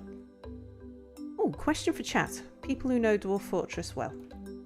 If I make blocks out of wood, do I get more blocks? Is it actually worth doing? Because I make blocks out of stone because they are lighter to carry. Do you get more blocks out? If you make logs into blocks, do you get like 2 blocks per log or anything like that? Perhaps a Sal rendition of Nidite Lane. That would be an interesting one. That's really hard because Minty sings at I say I don't know music, so I don't know whether it's a key or a pitch or a what. He sings at one that I find quite hard to hit. But I'll do anything. It's like, as far as I'm concerned, I've offered you a reward, and it's only fair. Consider a scientific experiment and cure block. Bagger Holding says nope. I had a feeling that the answer was nope. The only thing it might do is make them less climbable, but I can't really say. Yeah, I didn't think that there was a benefit of making wooden logs into blocks, but I just thought I'd check with those in the know.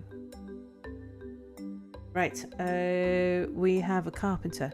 I do need a mason, but I haven't dug down to get any stone yet, so I'm not too worried about that. We'll get the Crafts Dwarf's workshop going though. I'll just drop that somewhere over here.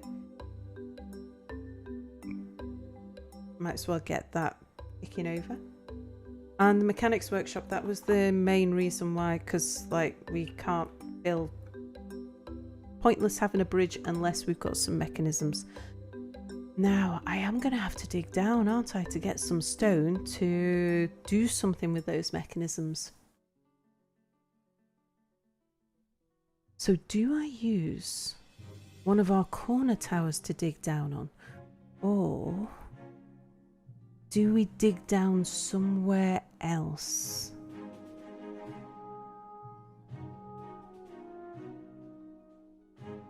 I guess it would be sensible to dig down in one of the corner towers. Well, we can worry about that in a moment anyway, because like our one miner is busy digging moats at the moment.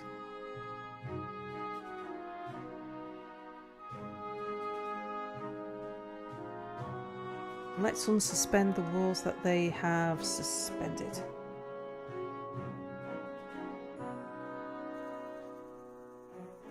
Are you building a toy fort with those wooden blocks? Well, having a defensible entrance to the underground is always a rather good idea. We've got 6 idle people. Hang on 1 second. We need to address that. Let's get some people doing some things. Who's idle? Everybody except the miner. Did I bring 2 picks with us? We could give somebody else a mining job. Get Tammy doing some mining. We have... Yes, we've got carpenter and mason. I mean, we could like even get the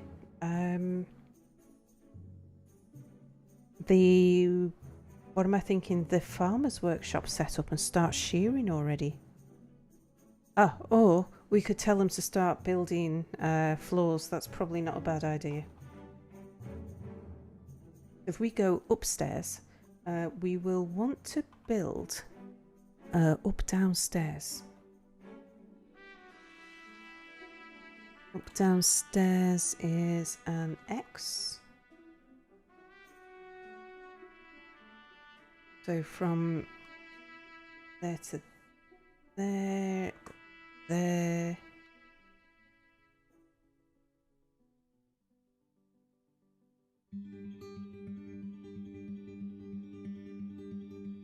Oops. And then up downstairs over here.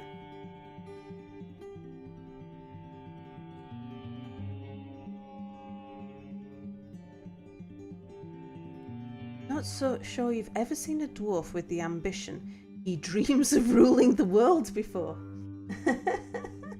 I see why they're building with those wooden blocks. They're miners. Probably has to do with the ethics stuff.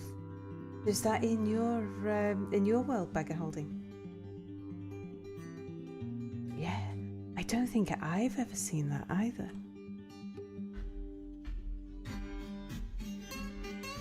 Rule the world. That's that sounds like somebody who is at risk of bribery. A very interesting dwarf.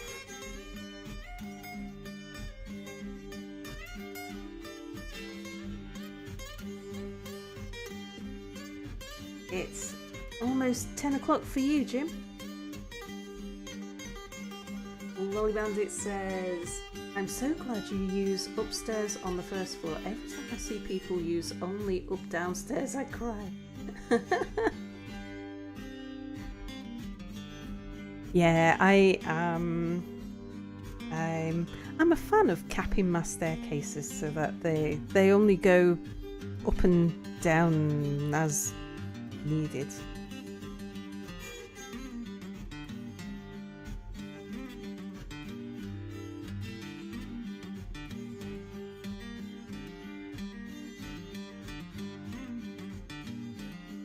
Oh, right.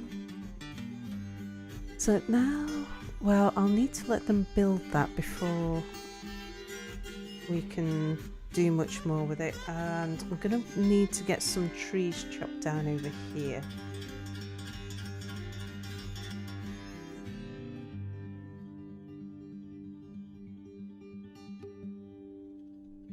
Move that back away from the walls a little.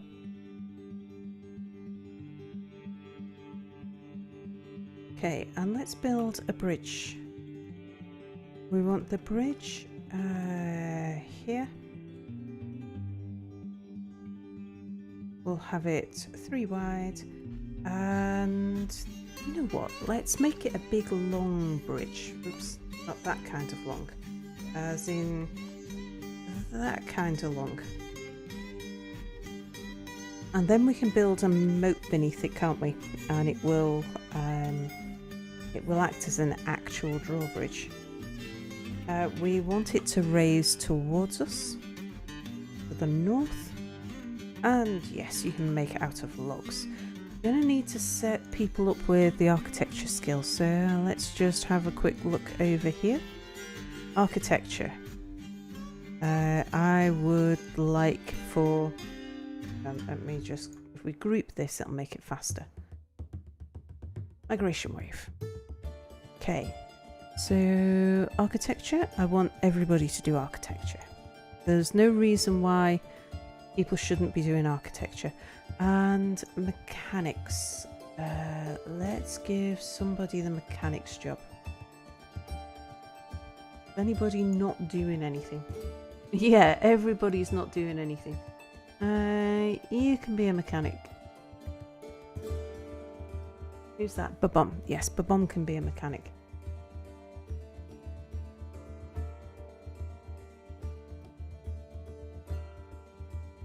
Yeah, because it's not built yet. Thinking about sort of stuff, let's have a look at the carpenter's workshop.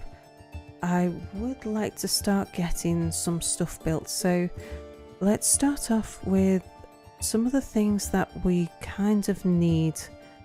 I would like to get some buckets made. Where are we? There we are. Just get a couple of wooden buckets. I would like a step ladder.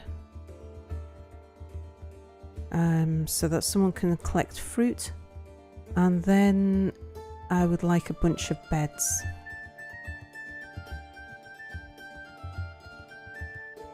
Because I think a bedroom's probably the first thing that we'll put in when we finally get an upstairs. Alright, let's let the dwarves do their thing.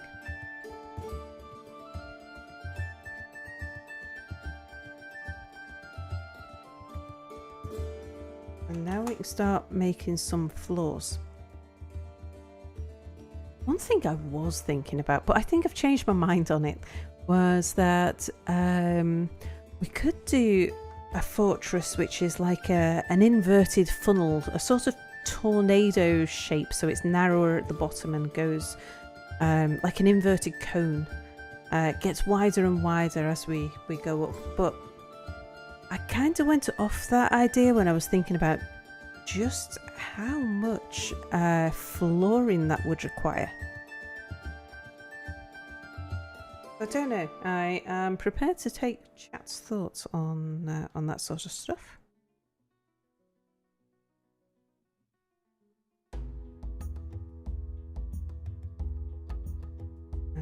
Floor.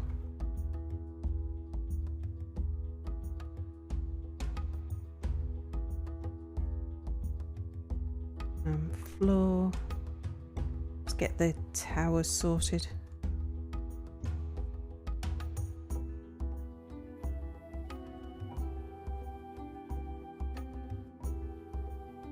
I think the more I can keep them busy building stuff, the sooner we'll have a good set of, you know, a well-established base.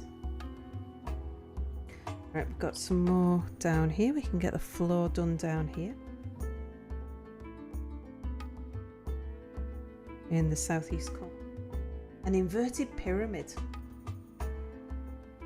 So like the top is on the ground.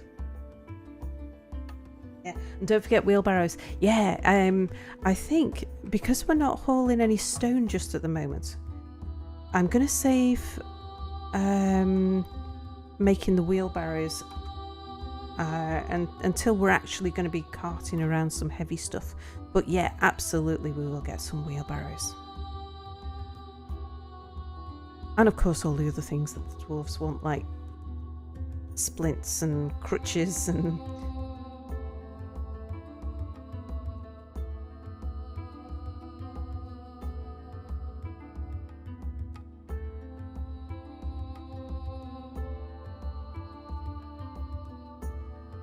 an anti-pyramid. And anti-pyramid. An anti-pyramid. Oh, balls. Hang on. Let me just query that. Put upstairs instead of floors. So now build me construction floor, and that is no. Okay.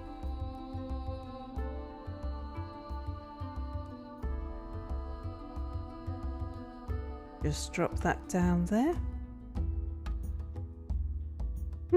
Not doing too bad for spotting the errors of my ways, even if I say so myself. Kinda need some more tree chopping going though before we build the floors on the other bits, otherwise I'm going to miss something somewhere.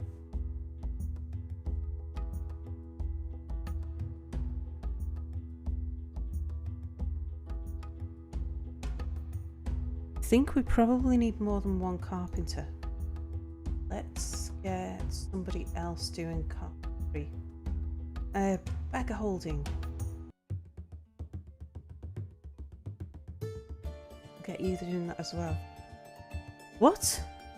The hillocks of Ringtold, a half day's travel to the northeast, looks to our thriving economy for its future prosperity. Oh, of course, we're coming from a very diminished civilization. Does this mean that we are the ruling power in the area, I wonder? They have now come under our holdings.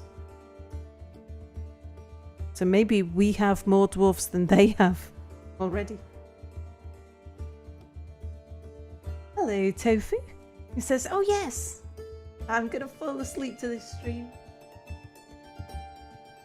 Are you going to make almost everything above ground, or do you plan on making some underground areas? Yeah, it won't be exclusively above ground, so we will have some stuff underground where it's definitely sensible to do an underground thing. Then we'll do that. Like we will grow plump helmets, and we'll be mining underground. But yeah, I think as far as possible. As far as is reasonably practical, we'll do stuff above ground. I think that's the way to go.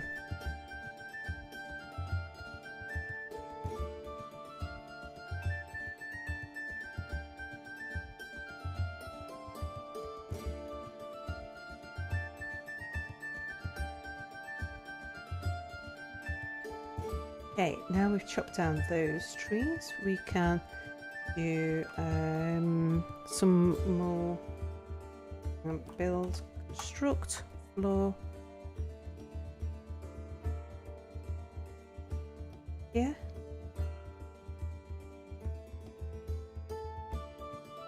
Any old logs will do. Floor. And that over there. Ash logs. Floor. Goes there. Larch logs. Floor. I'm saying floor out loud so that I don't accidentally build upstairs again. It's the reason why I make that mistake is because I'm skipping a step. I'm sizing the wall, sizing the floor before I have actually told it it's a floor I want to do. Okay, well, shunt that down to there. I mean, it would make sense if before I put in my next floor, before I floor this area in, if I decide where I want my walls to be, because you can't lay walls over the top of floors. So we need an empty space to build, because a wall has a floor on its bottom. So much like if you were building a floor inside a room in real life, you wouldn't put the wall on top of the floorboards, you would cut a hole in the floorboards for the wall to go down in between.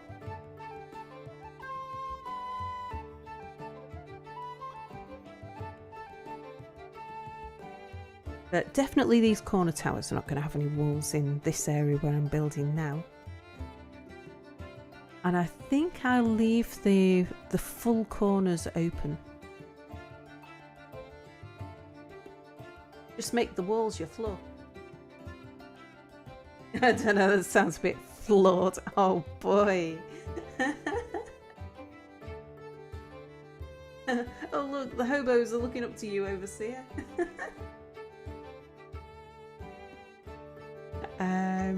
Right, floor.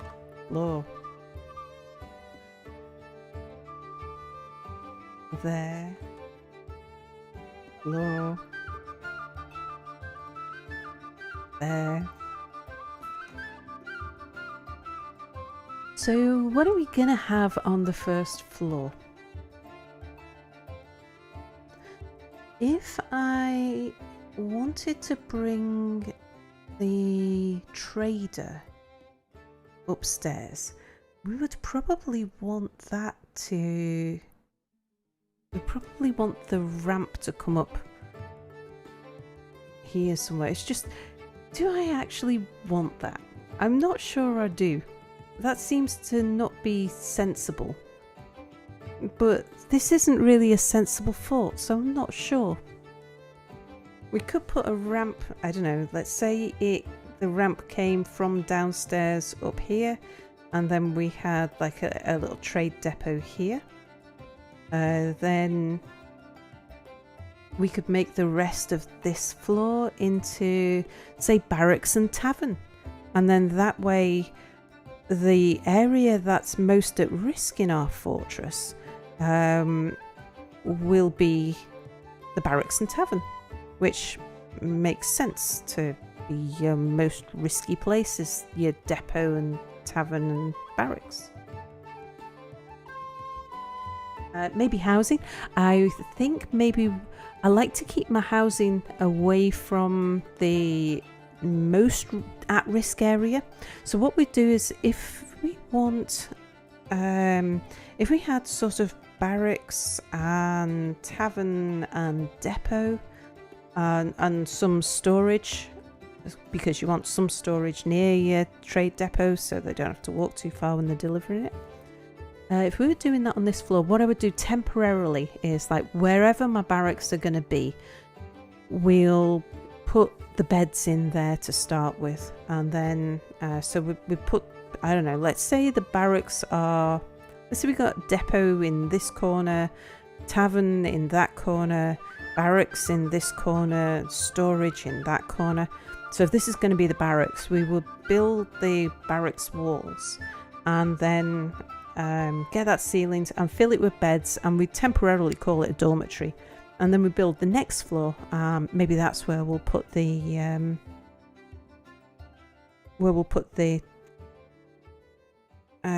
housing.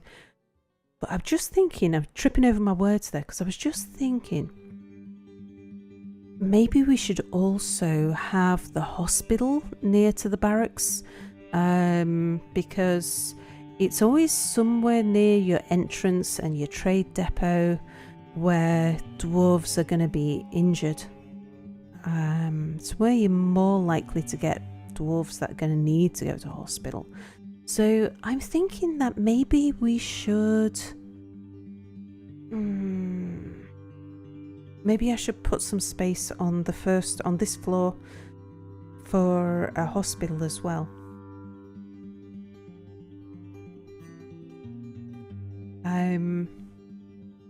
What kind of layout do I want? I mean, we might want fortifications all the way around the outside so we can shoot things. So maybe we have like an inner wall that goes in a ring. And do we want this pyramid? Is this crazy pyramid idea? Do we want a crazy pyramid?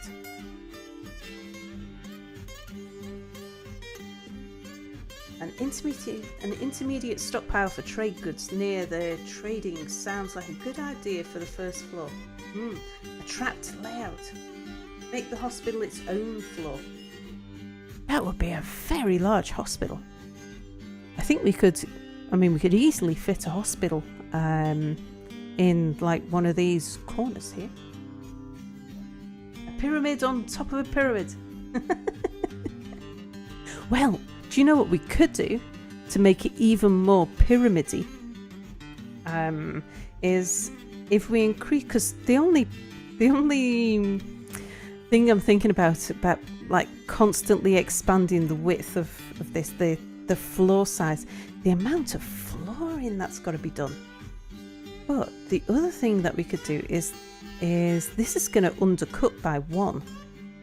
Maybe I could channel further and further down so that we end up absolutely with a pyramid, so that the point of the pyramid really is in the ground, and we'll just channel it down instead underground so that the point of the pyramid is down there.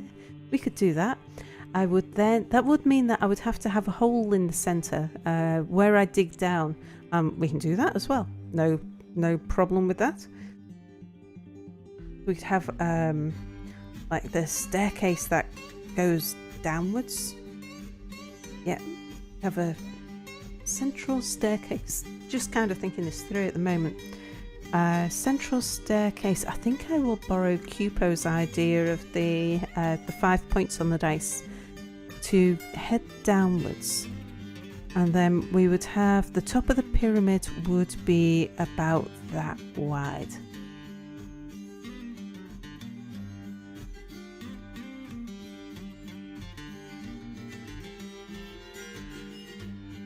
You might as well plan on digging just as deep as you build. Yeah, this would then be... I mean, we would probably be digging down further than we would be building up. Oops. That would be an idea. See, we've already started channeling down this layer. So we could have it so that the first ramp down could come from, say, this side. Yeah, it doesn't need to be a complete moat. Have a ramp that runs like around the edge and just sort of every so now and then drops down a level, I'm not sure where it's dropping down to. Oh, we can figure that out in time. Cupo is not afraid to use DF hack to cheat. Well, you know, each to their own.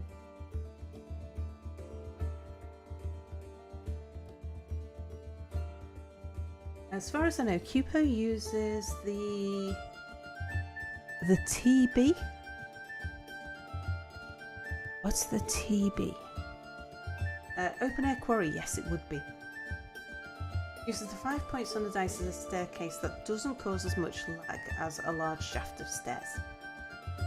Something about pathfinding is easier.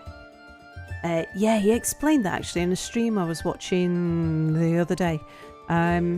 So the idea of having multiple staircases that rather than just one single one, it helps your dwarves move. So if we look at this one as a simple idea, if you have two stairs next to each other, then the dwarves can pass each other more easily. And also, if you have a fight that's going on a staircase, it means that more dwarves can get involved. Because when dwarves pass by each other, if they only have a single passageway to go down, they actually lie down and crawl over each other. So they're slower if they have to pass each other. But if there is a too wide passage, then they'll dodge each other instead, and it speeds up their movement. So 4x4 is purely for aesthetic reasons. You only need sort of a 2x2. So you have 4 staircases together is just for aesthetic. You only need 2 staircases for dwarves to be able to avoid each other. What Cupo does is, and I'll put it in for those who haven't seen, and if you haven't seen Cupo's stream, why not? He makes the most beautiful forts in all of Dwarfdom. Right, downstairs, we want you. Oops, not there.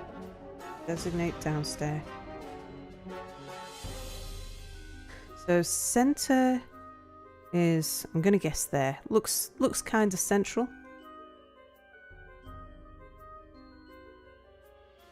I didn't even make sure that this was anything like a square fortress because I wasn't thinking about something like a pyramid, an inverted pyramid.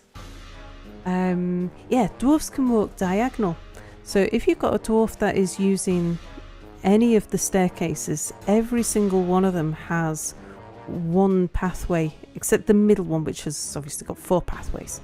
But yeah, a dwarf using any of these staircases, if someone's trying to dodge them, they've got just one way to go, rather than like if somebody's on here and someone's trying to dodge them, they've got a choice of 3. So they have to calculate that. Yeah, the lag of the pathfinding for me isn't too big a problem. I tend to suffer much more with the lag of all of the animals because I tend to start getting a bit carried away with the number of animals I have. But this is a very pretty arrangement. So yeah, so that will be the center of the fortress, and then it's not going to be quite pyramidally square, but hey, you know, it'll do. It's fine. It's fine. It'll all be fine. While we're thinking about things all being fine, let's go and tell the mechanic that we'd really like some. Oh, we can't do rock mechanisms because we need to dig down. Of course we do. Right, so let's dig some up downstairs.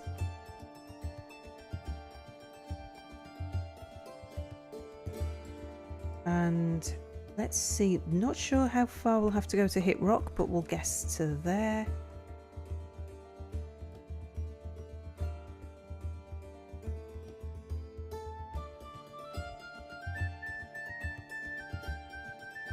Is it 3? Yeah.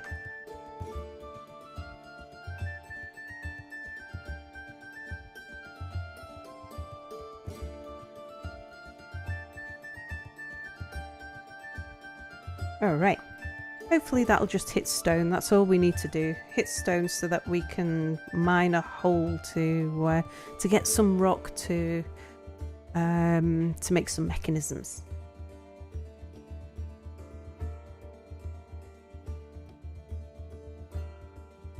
Upo is awesome, you agree. They crawl over each other? What kind of establishment are you running? Hang on, mister. Quite a bit of chat there. Let's just go to where I've missed. Let's see. Cupo is not afraid to use DF hack to cheat. Cheating in quotes there. So what Cupo does, I consider very minor in cheating, says Fez. And yeah, I agree. It's not really cheating. And the game is so complex that you kind of decide for yourself what kind of game you want to play, really. I do like that about having stuff like DF hack. I use Dwarf Therapist, I use tile sets. Some people will consider that to be cheating because it's not the pure game. I use DF hack to set workflows instead of using a manager. That's kind of cheating. But then one thing that Cupo does that I don't do is when he's got DF hack is he switches off stress, or he used to, because stress was broken. But I actually kind of like the challenge of working with stress. But then I use burrows and lots of gates and levers to control enemy attacks, whereas he fights them head on and builds traps instead. So there are just so many different ways to play the game, and I don't really think of anything as truly cheating in this game. When the game is all about how much fun can you have losing, is anything really cheating?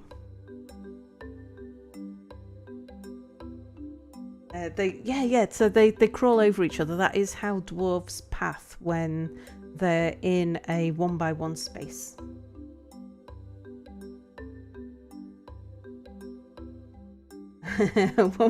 Building establishment with a bunch of drunk dwarves. Well, of course. I mean, dwarves can't exist any other way.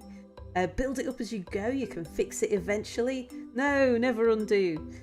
Cute. An artifact key. Spider's silk trousers. It's claimed as a personal treasure. Oh, that's nice. Do artifact clothes wear out if they wear them?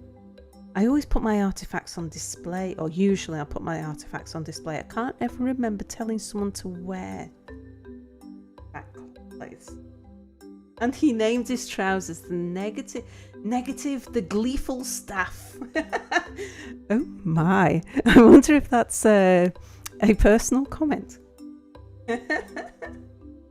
Negative whale, the gleeful staff.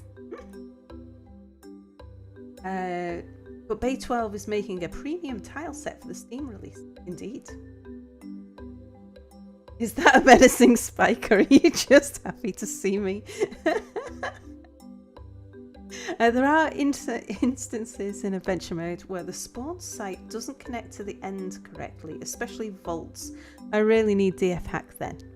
Yeah, there are times where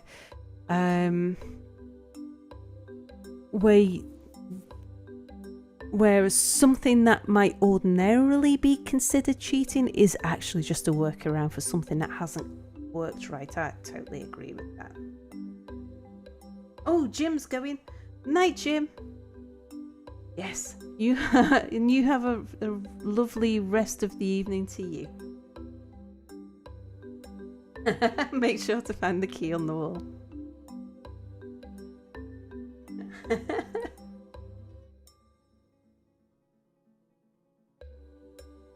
Water is nice. It has a bunch of wonderful users, but no self-respecting dwarf will be caught dead drinking it.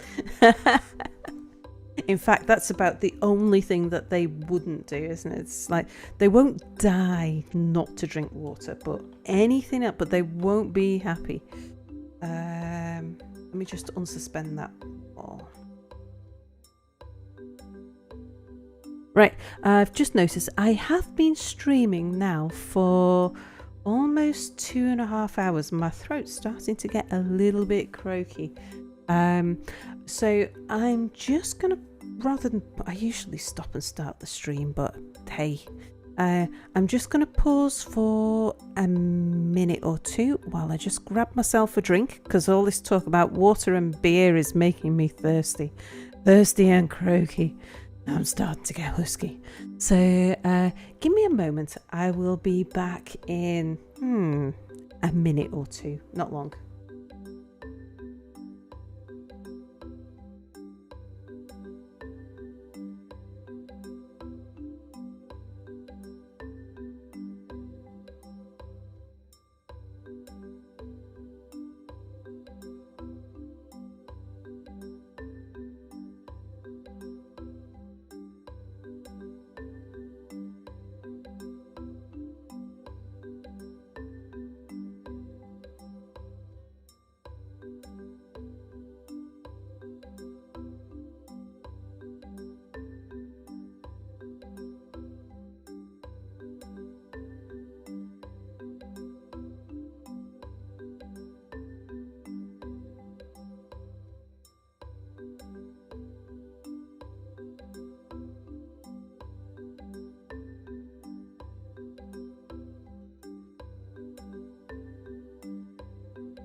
There we go. Alright, just let a blast of cool air come into the room as well to help keep the computers a bit cool.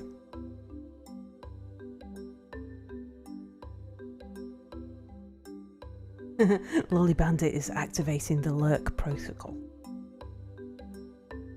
Considering the prevalence of bloody vampire corpses in wells, they might just be health conscious. That's a good point.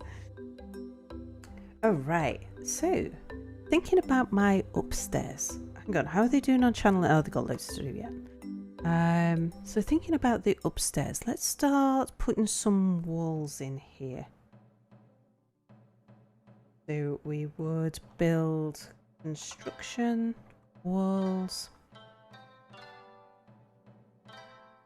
I mean, I probably won't be able to place these walls until I build the floors, but where do we want to start? I'm kind of taken with the idea of putting a ramp up, actually. I suppose I should do that first, shouldn't I? So that I know where that's going to be. I should. Okay, let's build a ramp. So we would want a ramp. Let's put it inside the gate, say there.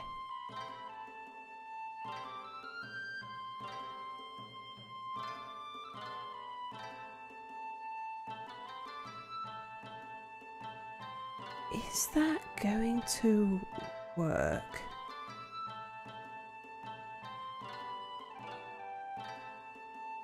I think it will.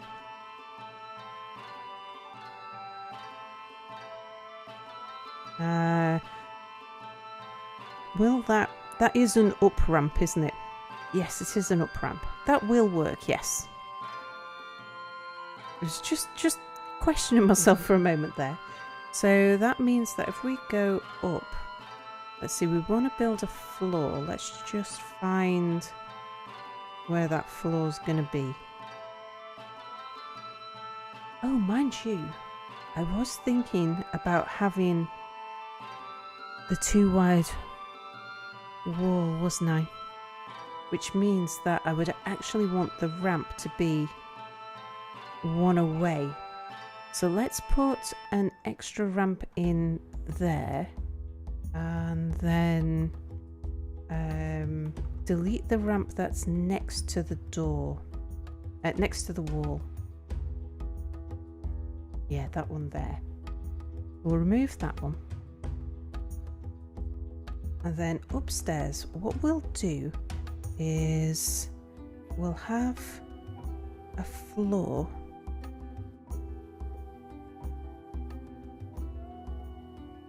that comes... We'll concentrate on this corner first. Hello, Ananda83, who says, hello, fellow dwarf fortresses. Welcome to the stream. Make a downwards ramp upwards. I think it can only be an upwards ramp because we're building it on a solid surface. You can only construct upward ramps. You can dig downwards and dig upwards ramps, can't you? But you can only build upwards ramps. You can't build a downwards ramp. I think. I can't actually remember. Oops, wrong way. I can't actually remember ever building a... That's too long. Oh no, it's not. That's right. Yeah. We want this one like that. I can't... Yeah. I can't remember building actually constructing a ramp before. I've dug more ramps than I could remember, but I can't remember. Okay, and then walls. Let's start putting the upstairs walls in as well. So we'll have some wall here.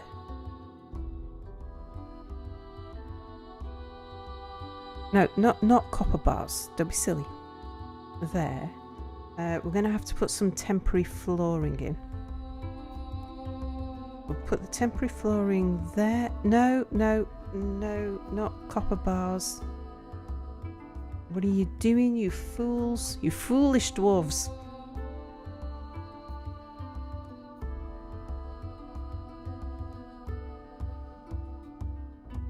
Yes, we're not building floors out of copper bars. Or walls for that matter. Build construction floor. Back over here. Okay, let's get all of the temporary floors in. So there, out of ash logs.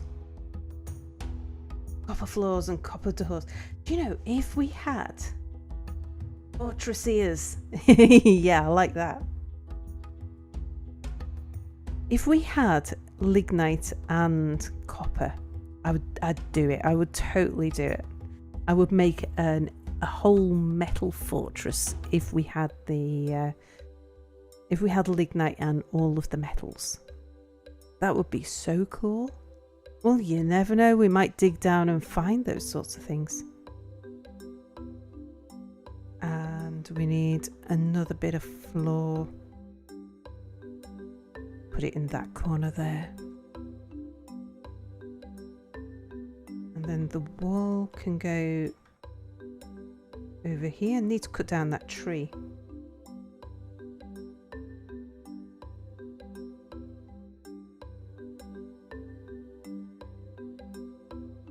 If you place a block down and turn it into a ramp, would that be a constructed ramp?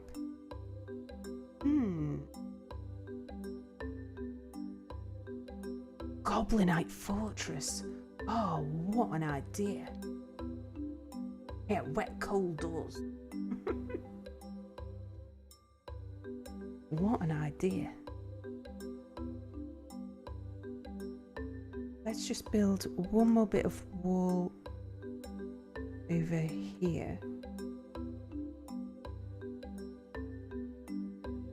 And then I'll go downstairs and tell them to chop down that tree.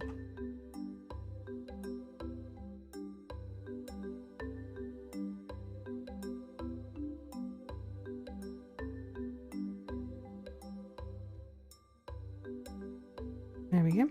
Let's just center that fortress a little bit better.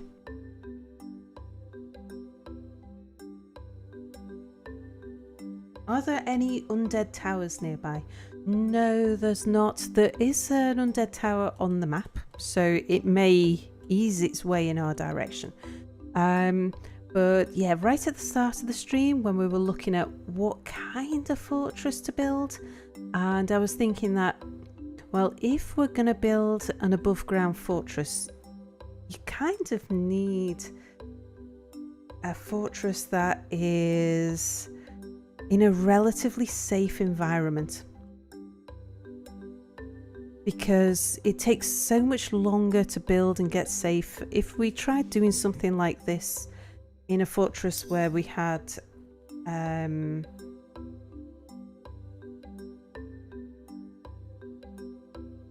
zombies just wandering on, I don't think we would last very long at all. So yeah, if we're going to do something like this, then we needed to be in a relatively safe environment. So we're not terribly close to the tower.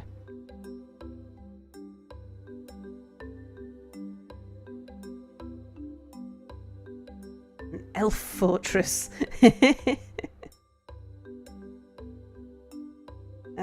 Because don't some of them carry worthwhile stuff now in the undead towers? I mean, I've seen plenty of undead attacks. Hang on, we've got lots of idlers. Seen plenty of undead attacks, and they are scary. Oh man, they're tough. So, yeah.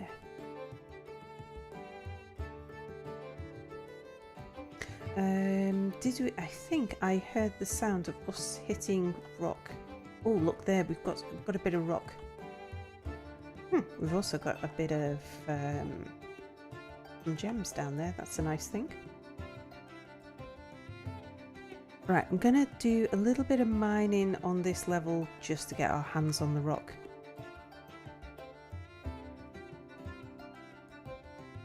It actually looks like a metamorphic rock.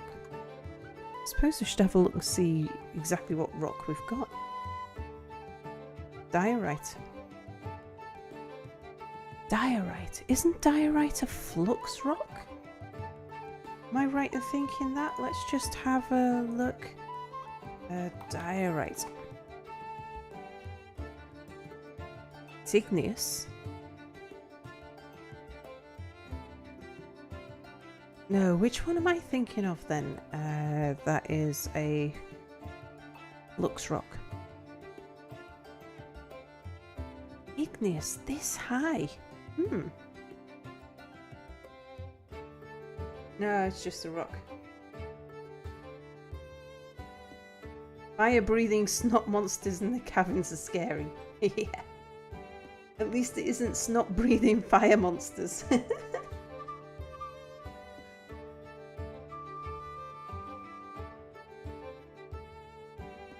Bauxite is flux. I think marble is. Yeah, definitely. There was one I was what did I have in my last fortress? It was just an ordinary sounding rock, but actually it was a flux rock. One of the common ones. Then you get whole levels built out. Bauxite isn't. Bauxite is the ore of aluminium, isn't it? In real life, I don't know about in Dwarf Fortress. We'll have a look on the wiki in a moment. Right, I've got them getting rock. I want them to dig out.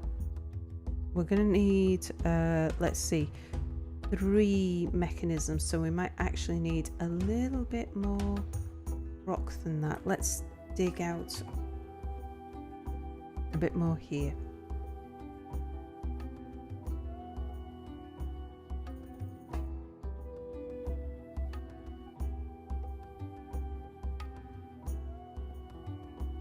There we go. Hopefully we'll get 3 lumps of rock in that lot. And let's get the crafts dwarf making some wooden cups, because at the moment everyone's drinking without a cup, and I'm sure they won't be too happy about that. Let's get more beds being made.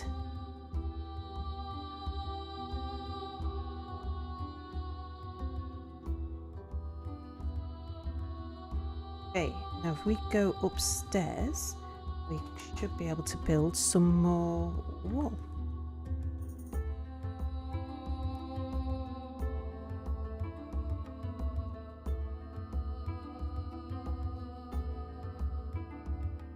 So if we go here,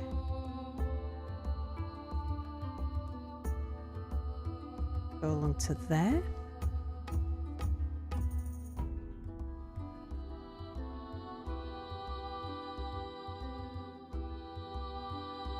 What I love finding, let's see, dolomite. Yeah, dolomite. That's what I was thinking. I knew it sounded like diorite.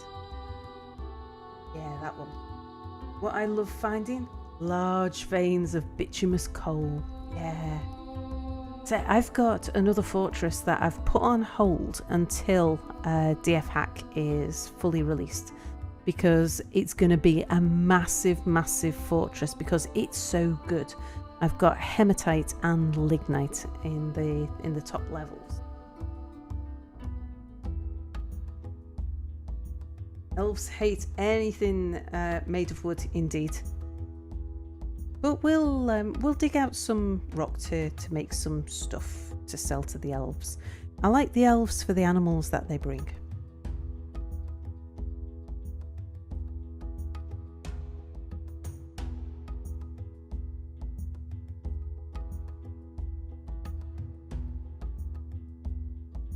Bit of wall along there. And then we can deconstruct, remove construction.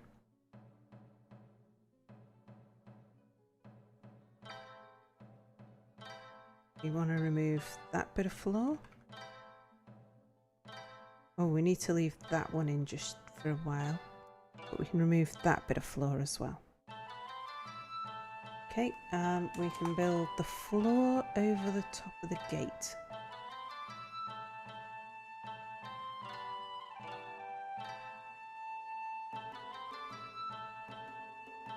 In fact, we can build the floor, oops, not bed.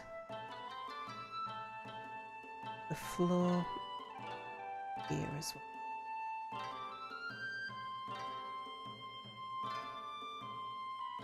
Just thinking, do you know, rather than trying to floor this whole area, might even have a little bit of a gap in the middle. We might put buildings around the edge and then close in as we go up. That would...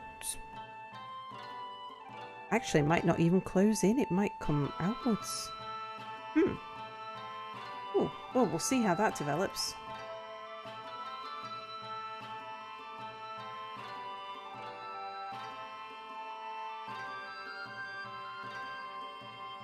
But yeah, I think for the moment I'll concentrate on this corner here.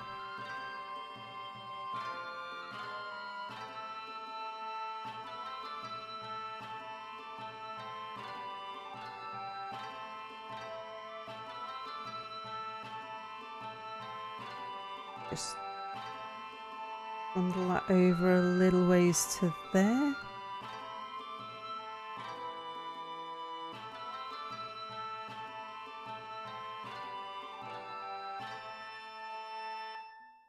And then we'll put a little bit more wall over this side.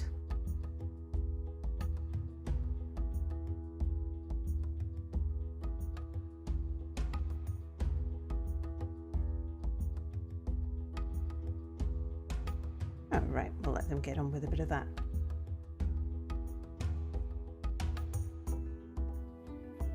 They say the Holy Grail was full of holes. Why else would it be so holy? Even Jesus had a lot of holes.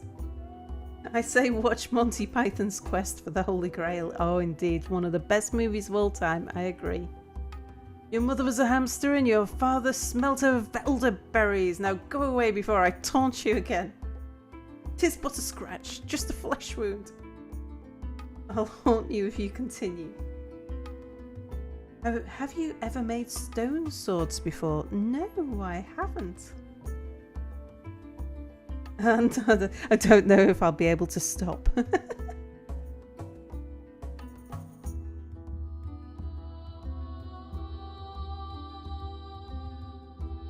Yeah, I'm kind of liking where this fortress is going. Let's see if we can make some rock mechanisms now. That feels kind of important.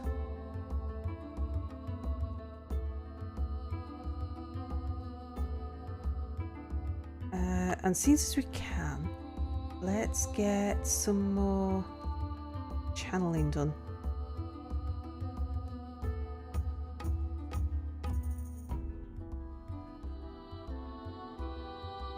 It will whiz along to there. Oh, not chop down trees. Channel from there.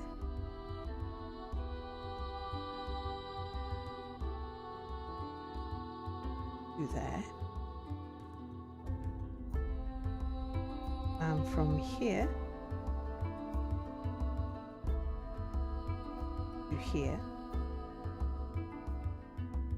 Yeah, that'll keep the miner busy for a while.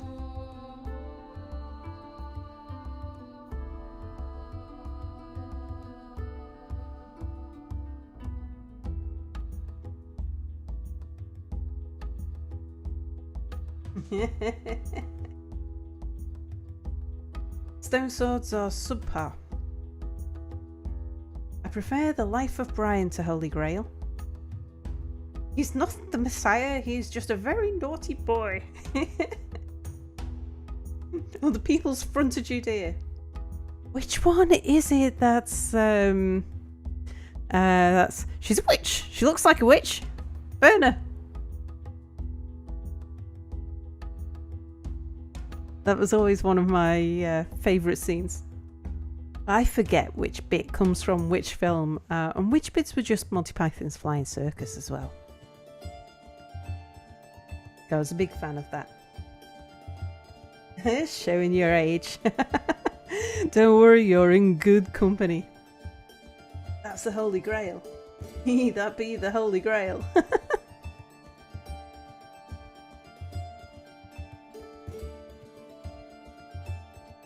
Hey, let's build some more wall.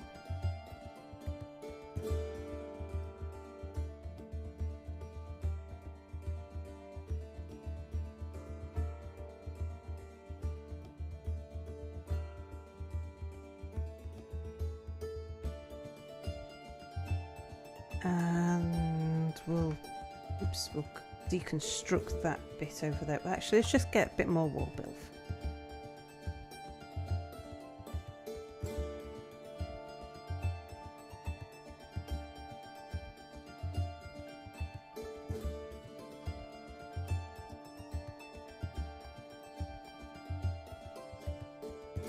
We'll get in the bits of temporary flooring that we need.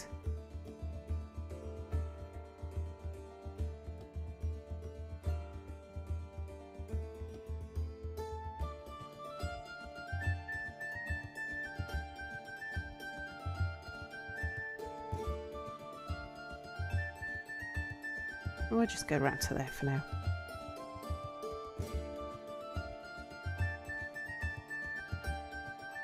Not Q, it's an actual construction. Designate N.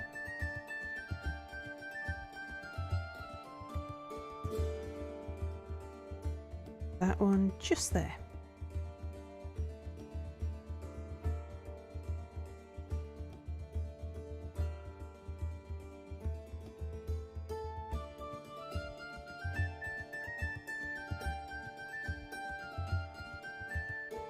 And I can imagine that we'll carve fortifications up here.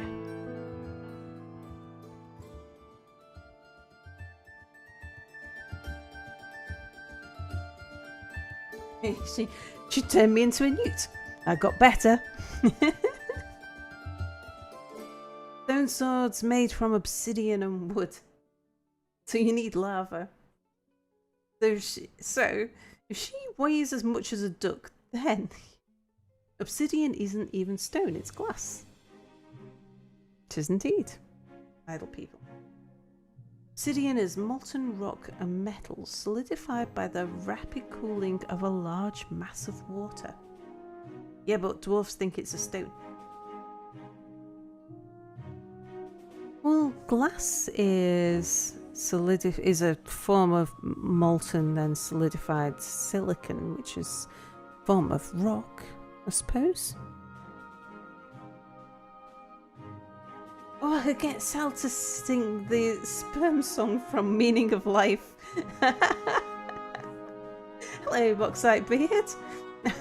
Welcome to the stream. Coin for an ex-leper.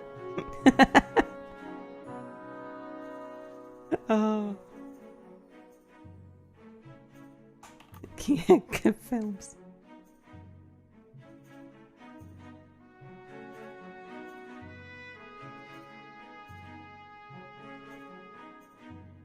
Right, let's get the walls built over...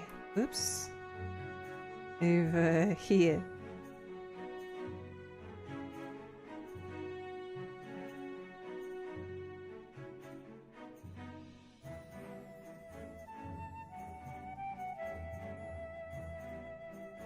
That's one too long. There we go.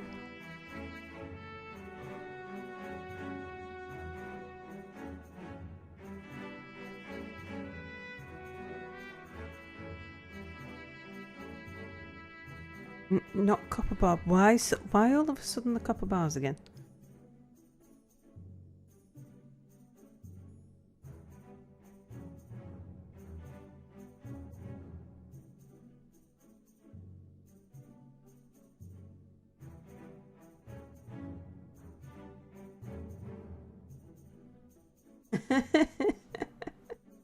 Volcano starts are fun when you want to get lava quick. Oh yeah.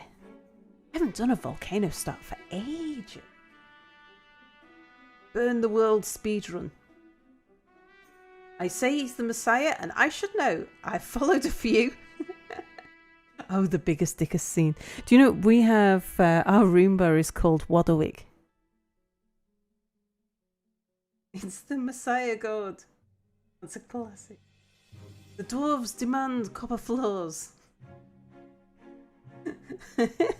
No, we must all wear one sandal.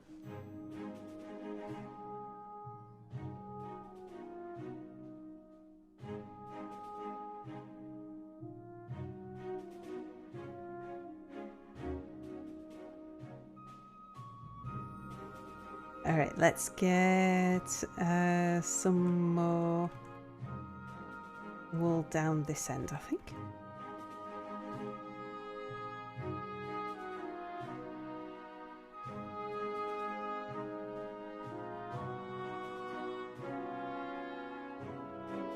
And we'll get the temporary floors put in.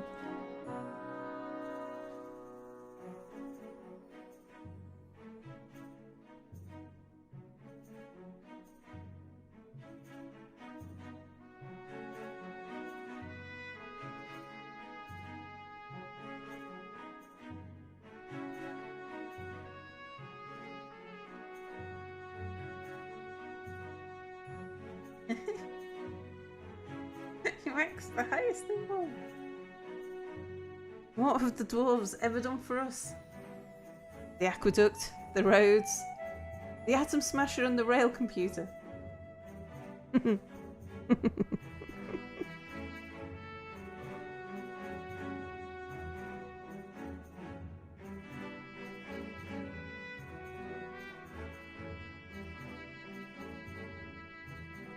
Right, how are we getting on down there?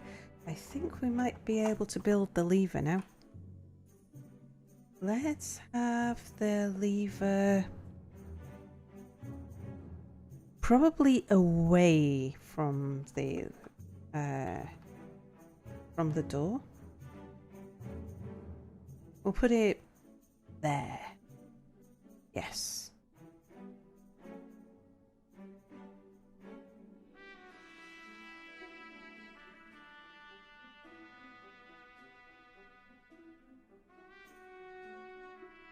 And don't forget public safety. The world is a better place with hammerings. Okay, but apart from aqueducts, the roads, the atom smasher, the rail computer, what have the dwarves ever done for us? Leave her wet. Oh, this is the best chat ever. I must admit, you're very good at keeping yourselves amused today, chat.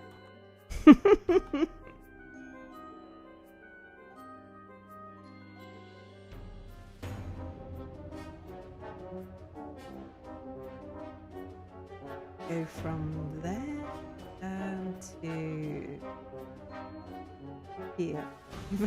In fact, I think we're kind of the wrong way around because chat's amusing me rather than me and entertaining chat. But yes, please do keep it up. Oh, balls. Done.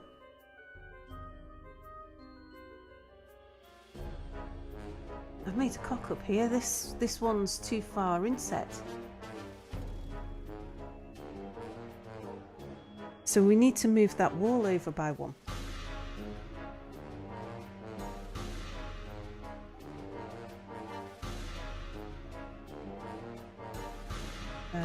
It's designate, and we need to remove construction.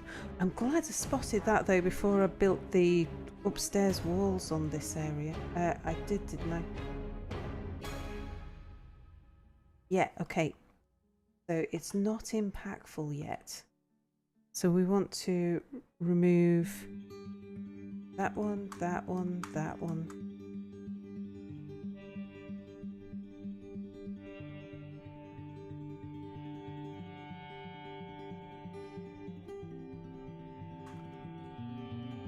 That one. There we go. Oh, did I not get that last one?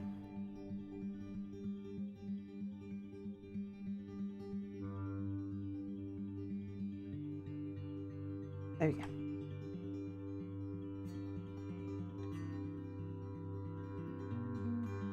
I'll let them put that down and then we'll pull that down and then we'll put in the replacement wall.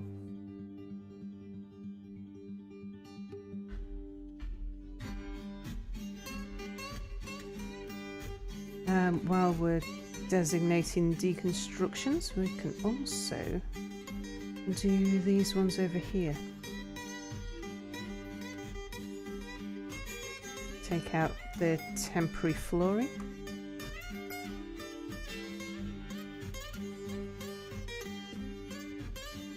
Any catapults for this fort? I wouldn't say no to anything. I have never successfully hit anything with a catapult, but there's always a first time. It's my right to have babies if I want them. Do you have your procreation permit to back that up? Well, you're a man. It's biologically impossible. How about we agree that even though I can't have them, it's my right to have them?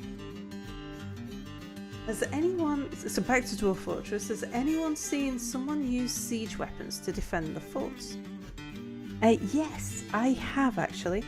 What I've seen work reasonably successfully is was somebody who had a long corridor with ballistas at the end of the corridor, and in front of the ballistas was a pit so that the enemies couldn't get to the ballista. I think it was like a 2Z level drop in front of the ballistas, and that seemed to work pretty successfully.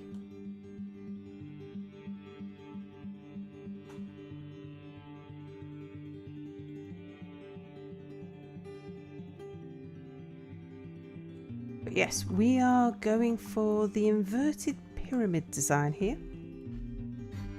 It may be a crazy thing to do.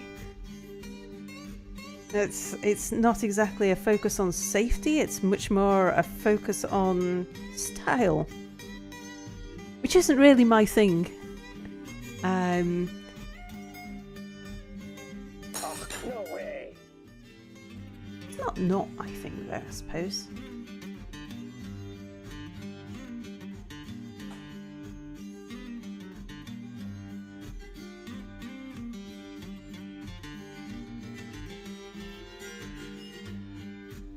There we go. Yes, we're going for the inverted pyramid.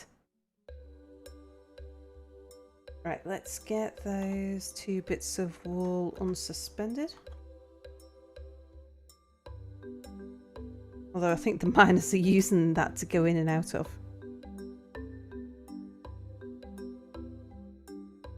We can designate a bit more channeling.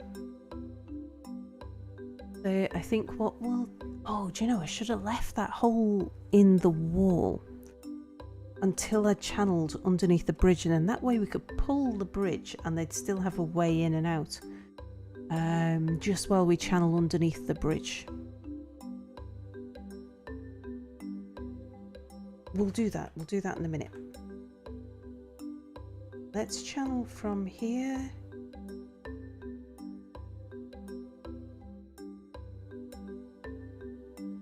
To there.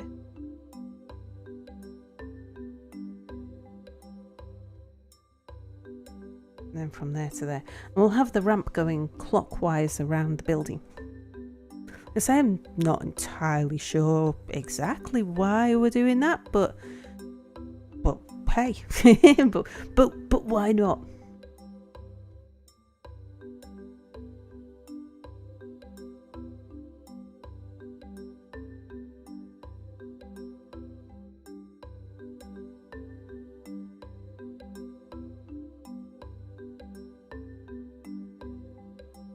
Oh, hang on a second, pause while I just think this through. So if we have a spiraling ramp that goes around our pyramid as we go down, or that way.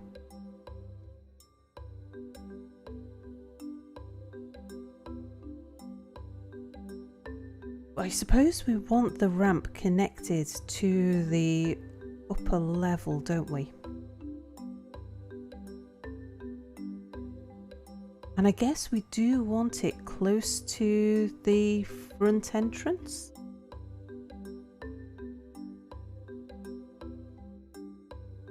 I'm not entirely sure what we're doing with what the purpose of the ramp is, but I don't think that's important. So do we want to have the ramp so that it's alongside the wall? That would seem to make sense. Do a helix ramp.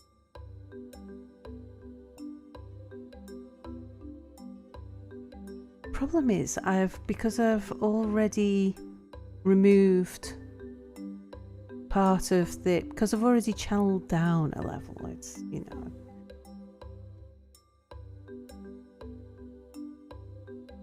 Although we could have it connected from the outside and going round and down.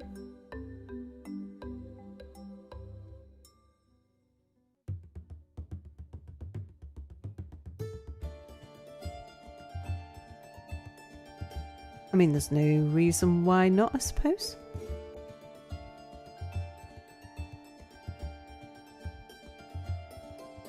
So if the bridge was completely like if the ramps have got nothing at all to do with the bridge. I did once actually have a design where I had a fortress in the middle. I think this was one of my octagonal fortresses. I had a fortress in the middle, and the entrance to the fortress was low down, and the enemies had to go down a ramp and round the fortress, and the ramp passed by the side of the barracks where there was fortifications in the wall. So anyone who was trying to reach my gate, if you imagine the gate, instead of being at the surface level, was sunk deep down into the into the trench itself, and the ramp sort of spiraled around past the barracks, and then as it got to here, it was away from the wall, so the bridge connected to the ramp away from the wall, so I could still actually secure the fortress with the bridge. But we knew the enemies were coming because the people in the barracks had spotted them as they went past. That worked quite well.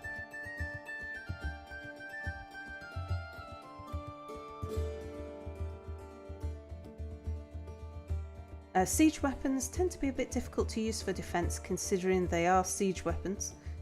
Oh, good point. Yeah, siege weapons are meant to be used by the enemies, aren't they? And they're costly to run too. Fun fact, the BBC only started to supervise Monty Python's Flying Circus after they said the word masturbating. Everything else was deemed acceptable except that word. Man, they sure were masturbators then, that's true. Well, some castles in medieval times actually had ballistas and catapults to use on the sieges. They weren't exactly effective against main forces, but against other siege weapons. Got to make sure you remove the ramps against your walls and for that moat too. Yeah, we'll get that. Do a helix ramp. Is it going to be a moat with water or spikes? A moat full of lava. Not sure yet. For the moment, the filling of the moat isn't as important to me as the digging of the trench. Say, because this is, I mean, it's partly for the purposes of security, because I'm going to undercut the trench so that even if I haven't finished my upper wall, depending on which gets done in time, even if my overhanging wall isn't completed, things won't be able to climb up. But this has kind of gone a different ways now. Through the influence of chat, we're going to build an inverted pyramid. So I'm not sure quite what we'll do about filling the moat, whether or not we will, because we're just using it really to carve a shape. Yeah, but it's interesting. I'm not entirely sure exactly where this is going to go, but I like it. A moat full of moats. Well, Lolly Bandit is going to bed. I'll be here till I fall asleep. Just won't be talking. Have a very good sleep, Lolly Bandit, and do join the Discord. Let me know what song you would like for your February reward. And Cell needs to go now, so farewell. See you, Cell. Good night, Cell. Right. So, helix moat. So, I think we've decided that the ramp is actually going to connect to the outside world, not to our drawbridge, which means that I don't need to think about how this is gonna connect up.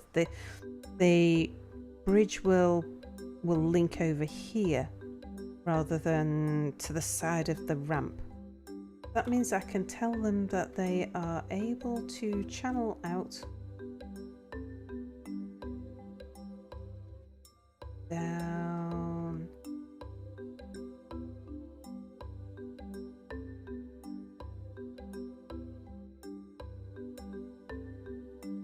to there,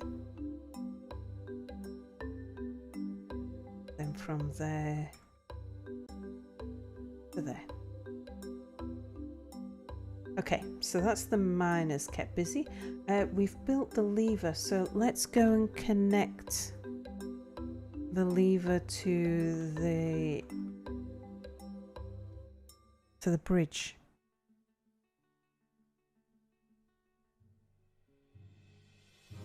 And we're actually starting to get a little bit of security in place. So let's see what we can do about finishing off some walls up here.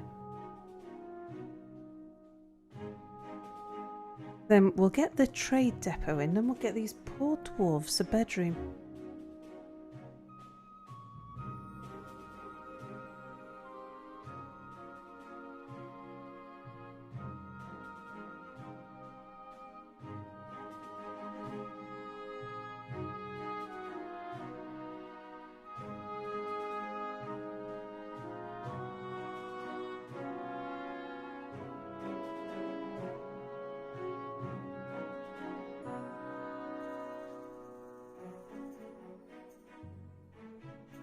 At the moment they're sleeping on the grass, and that is not something that any self-respecting dwarf is happy about.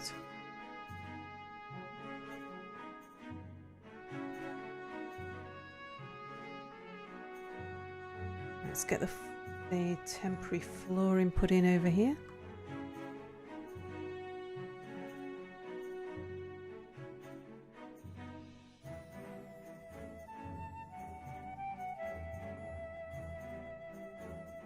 I wonder if you could, like, create some of the old castles like Nottingham or Carnarvon in... Oh, wow. Can you imagine? I mean, Carnarvon Castle would be... Actually, Carnarvon Castle's got some really weird shapes to it, hasn't it? It's not a square-based fort. It's got all kinds of weird angles. But yeah, that would be interesting.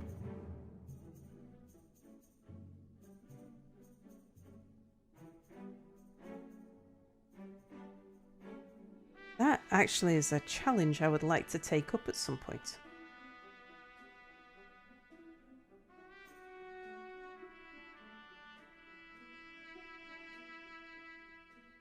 It'd be interesting to see if you could manage that whilst keeping your dwarves alive, because building such a large construction would be both dangerous and taxing for your dwarves.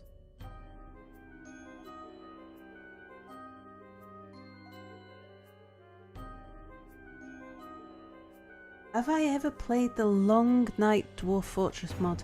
No, I haven't. I watched a video of Krugsmash playing it, and it looked very interesting. But I had never played any Dwarf Fortress mods. I haven't even played Masterworks because I'm always, I don't know, it's not that I don't want to, it's that I never quite run out of things that I want to do in Dwarf Fortress. The only reason why I ever stopped playing Dwarf Fortress is because something else comes along that attracts my attention and distracts me away, and I put it down for a little bit, and then I pick it back up again. But yeah, I keep on thinking that one day I'll play a mod. I never quite get around to deciding what mod.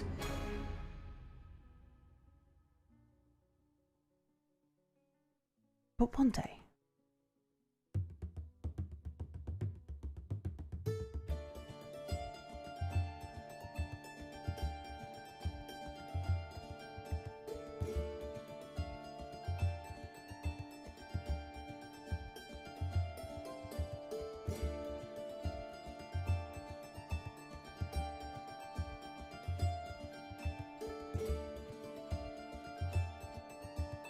No.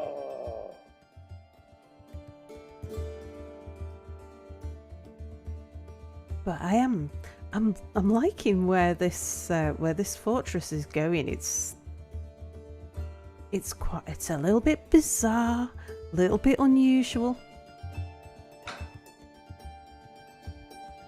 Oh, I should have mentioned to Sel before he left. I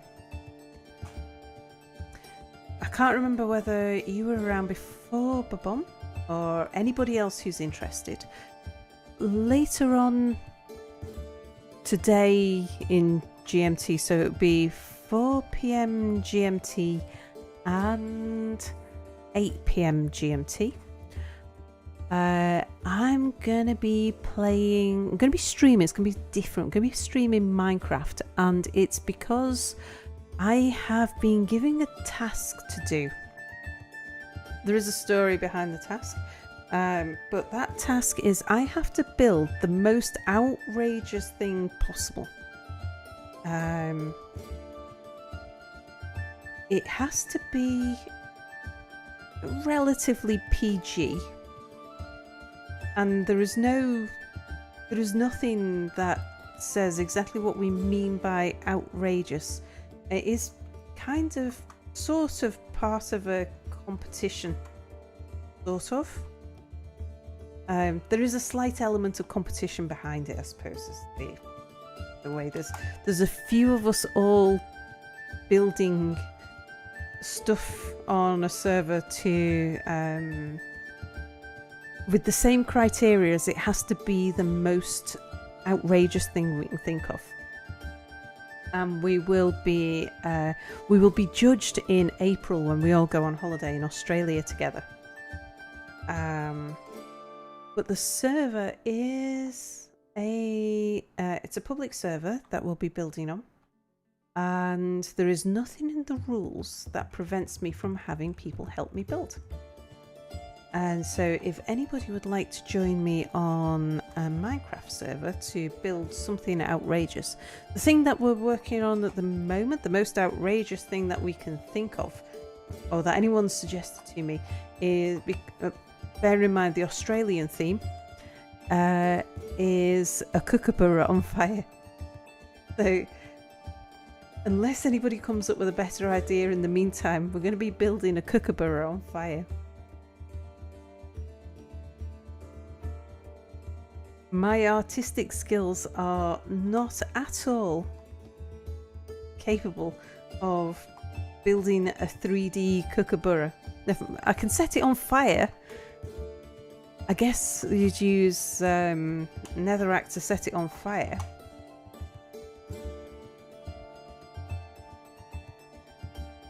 But yes, if anybody is interested in joining me on the server to help me do that, just pop into my Discord and I'll make sure you get whitelisted onto the server.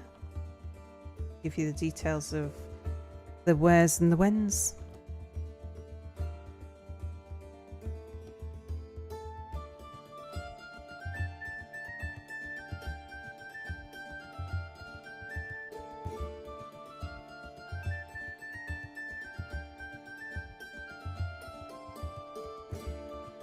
They're like Epstein hanging in a prison cell.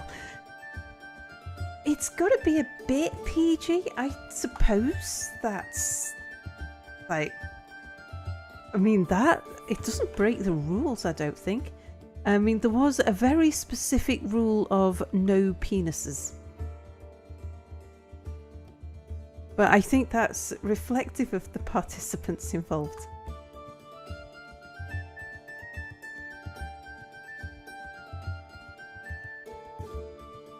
Giant pineapple pizza. Summertime has come. I know that is just wrong.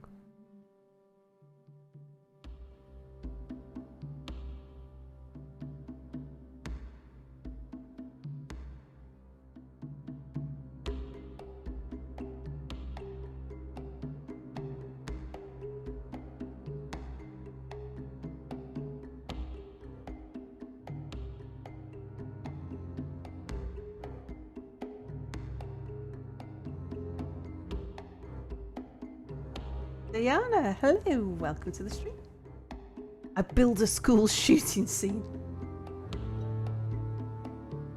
What is Hillary?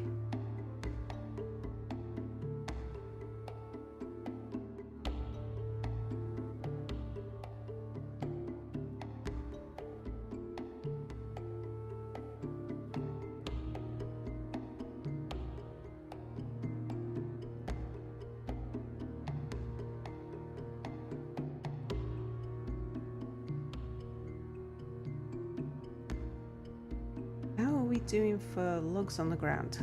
Oh, we're doing okay.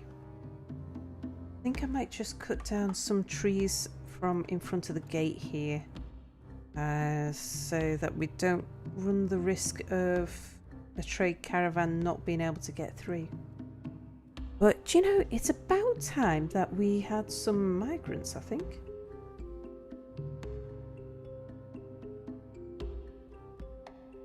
Alright, nice. But now we can remove the corners.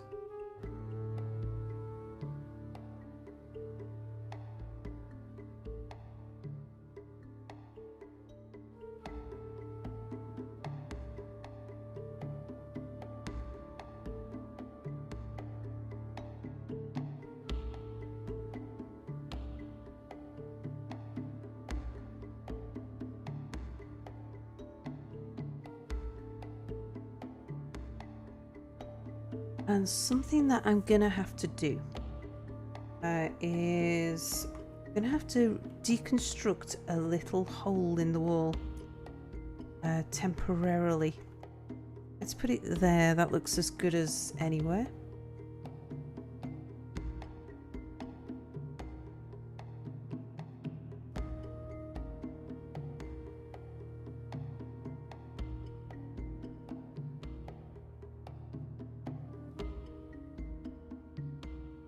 Okay, so now we can pull the lever.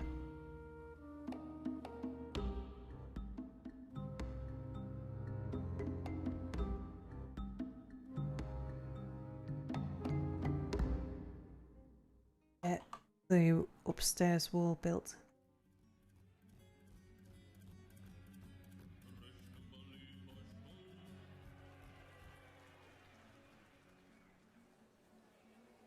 Donald Trump burning an Asian with the coronavirus. I'm pretty sure there'll be a dozen Auschwitz recreations.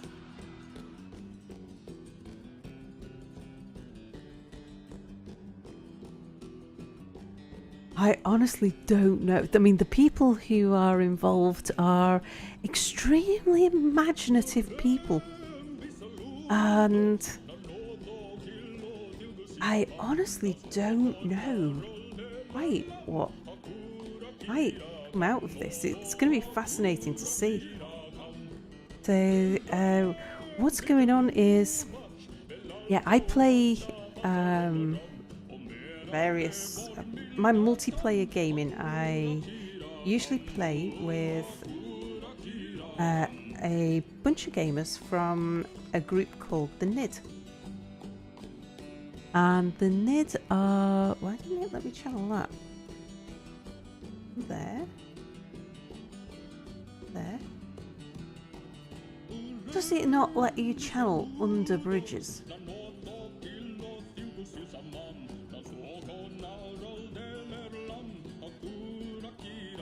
I'm sure I've channeled under bridges before.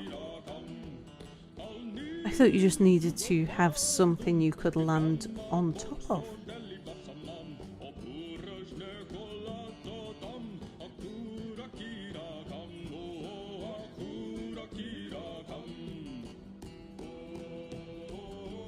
I have definitely channeled under bridges before.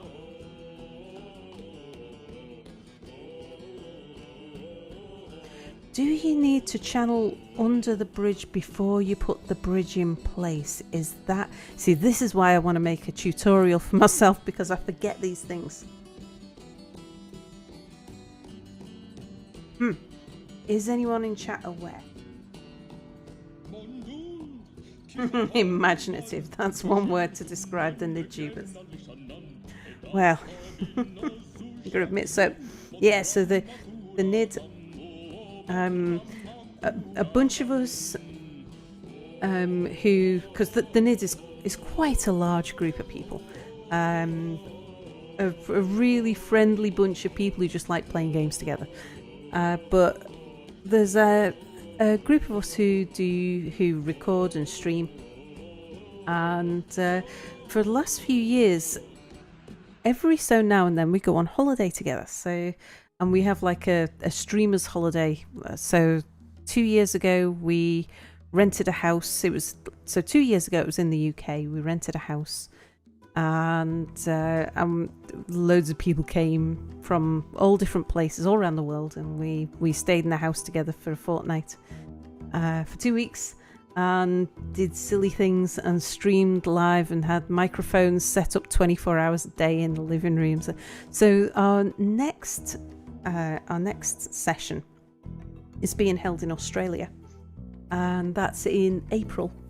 So in April, we're all flying out to Australia, where one of the guys lives out in Australia. He's rented a house out there for us. We're staying out in Australia for just over 2 weeks. And so this competition is this build an outrageous thing. It's part of that something, and I don't know the full story because it's we're all being kept just a little in the dark as to exactly how this works. There's 2 people who are organising it and know the full extent of everything that's going on. So I haven't seen what everybody else has done, and I'm not entirely sure how exactly this is going to be carried out. But as far as I'm aware, we all get to judge there's the eventual show will be broadcast during April, and it's some sort of panel show type thing. I'm not sure. There's an awful lot of work, a lot of staging that's gone into it, so it'll be fascinating to see. But yes, so to dig out this bit, do I need to remove the bridge first, channel it, and then build the bridge? I have a feeling that might be the case. I don't think anyone in NID has anywhere near a full idea of what's going on about anything. Well, improvised comedy is the main name of the game, to be fair. That's kind of like, our thing. So it's, yes, you can't channel under bridges, but can you build bridges over a gap? Run into that particular annoyance a few times. I've definitely found a workaround for it though. I'm wondering, is it that I've channeled out first and then put a bridge over it? Is that what I've done? Or have I done something weird with retracting bridges or something? Is that what I did? Did I have 2 bridges? One that was a 3x1 bridge which raised and lowered but didn't actually cover the gap, and then another bridge which was a retracting bridge that covered the gap. I remember finding the way. So that's what you should do, yes. Right, oh look, trying to use mouse controls. Woe is me. Let's pull the lever. We'll let the bridge down, then I'll deconstruct the bridge. I'll channel the moat. So, deconstruct. Okay, it's not one we can deconstruct with N. Do I query it and remove it? Okay, so remove that. In which case... no, actually I'm going to leave that missing bit of wall for the moment.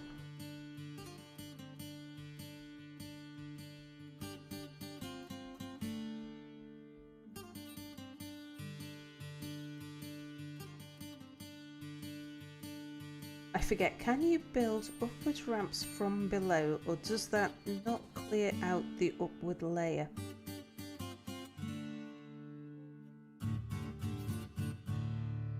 I don't know. I've done a lot of ramp building recently, but all of my recent ramp building has actually been from the top downwards, rather than the other way around.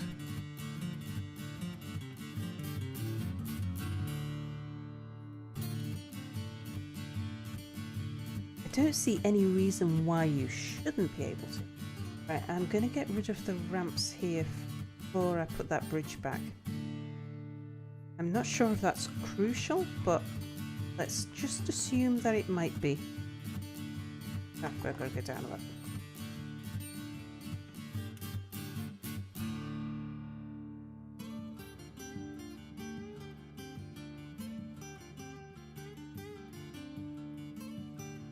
Okay, now let's build a bridge. Let's see if this works. It does work. There we go. So that's how you do it. And we want it to raise to the north. And sure, almond wood logs. That'll do us fine.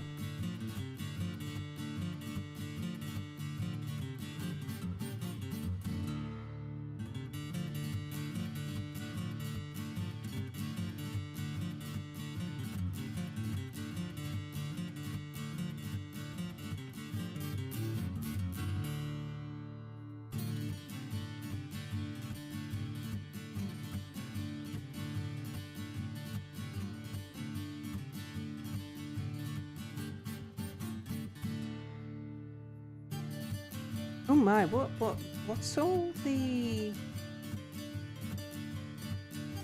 smoke? Did anyone else see that? There's a whole load of smoke.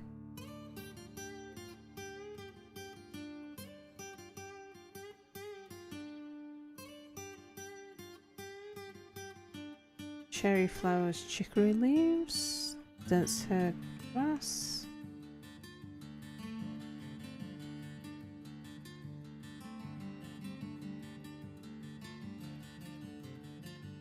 I thought I saw an awful lot of smoke.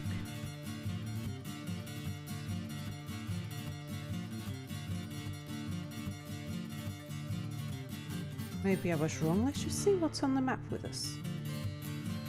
Bunch of ravens and a pike. Okay, there's obviously nothing to worry about. But that definitely looks weird.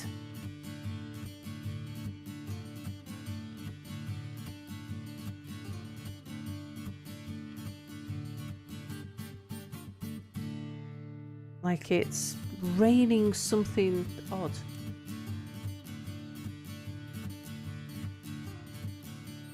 I think it's raining cherry flowers.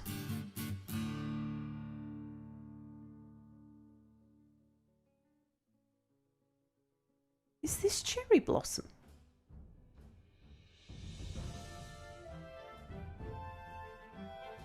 I've never seen that before. Right, let's link up that bridge.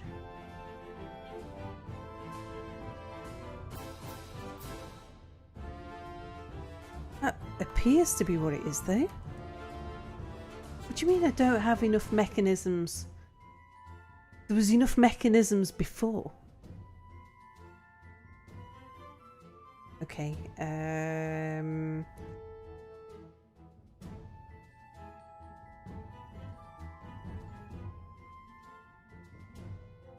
Let's make some mechanisms.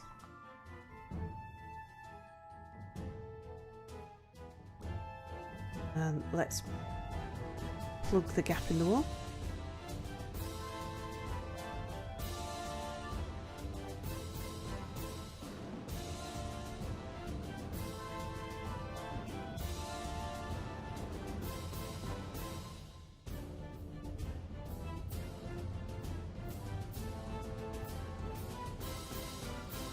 Chat's saying something.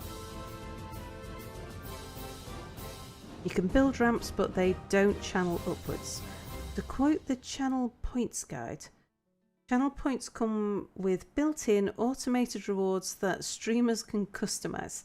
Streamers can also create custom rewards that they fulfill on their own, such as choose the next channel I host, set my background music, or make me dance on stream. So when are we going to be able to make you dance on stream? Maybe at the Nidaway, because there will be cameras on the Nidaway. I might let you make me dance on stream there.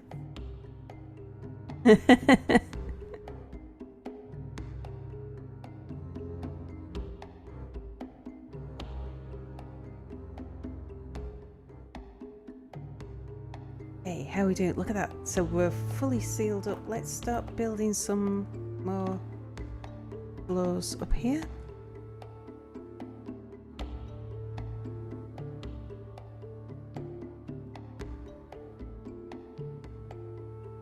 I think we've got a suspended floor there. And so the selling out begins. Hey, was it? I think it was Babom who said. Oh, Babom, by the way, is I-13. He's also known to us as Babom. As he said, fake it until you make it. Yeah, this is my living now.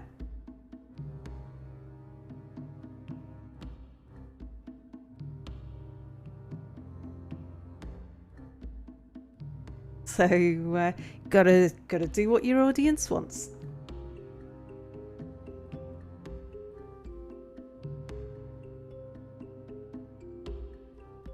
And if that's what the audience finds amusing.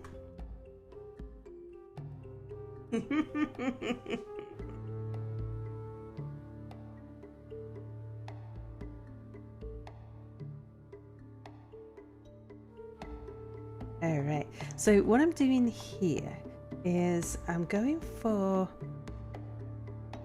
a 2 wide corridor. All around the outside of the fortress, at least on this level. And I think I'll put a wall as well around here. We'll need a gap to let the wagons come up.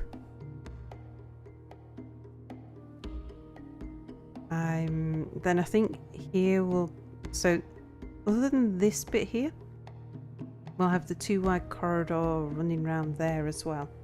And I'll wall it on the inside.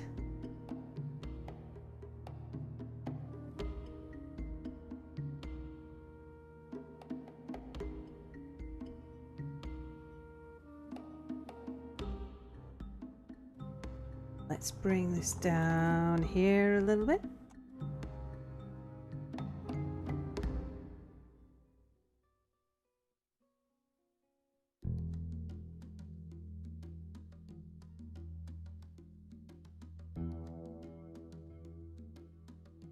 Put that there.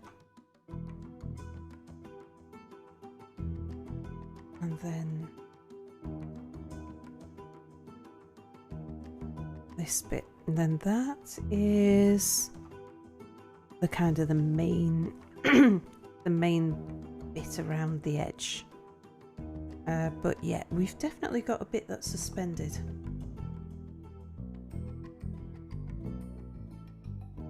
There we go.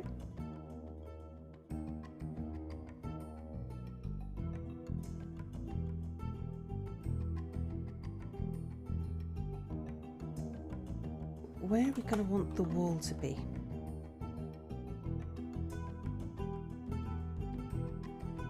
I'm pretty sure we can actually build it right up to the ramp, but I think for the sake of it feeling right, I'm gonna end it there.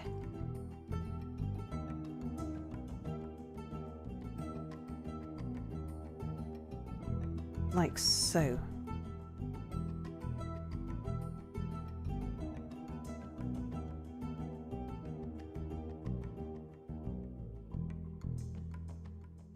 And then we'll have a sort of like a hole.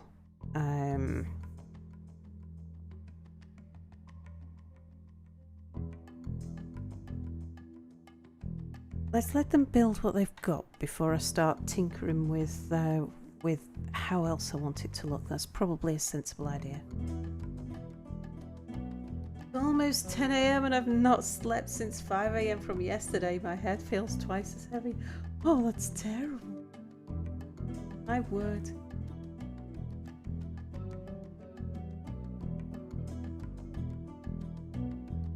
Is that insomnia or is it through necessity?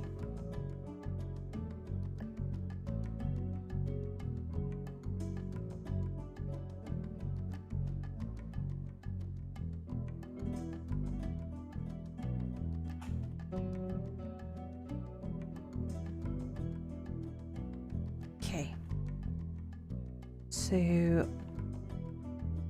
I think I'll start the wall from here and go backwards.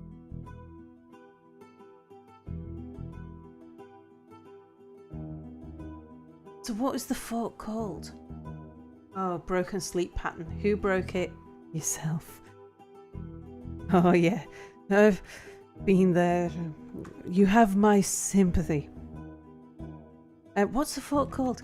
I can't remember the name of the fortress off the top of my head. It's the one thing I forgot to do. I just pressed Embark when it was like, no, we forgot to name the fort. So the fortress is... It's got a random name and it's not one that sticks in my head either. Which is a shame.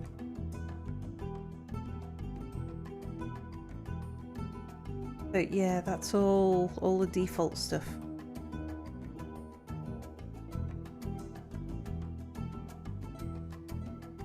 Now, just a thought. If we have a look inside, like underneath the overhang, that counts as inside. So we could actually put down some beds for our dwarves. That's gotta be better than sleeping on the grass. Because we've got beds. We just haven't put them down. Yeah, look, see, we can get them right against the wall.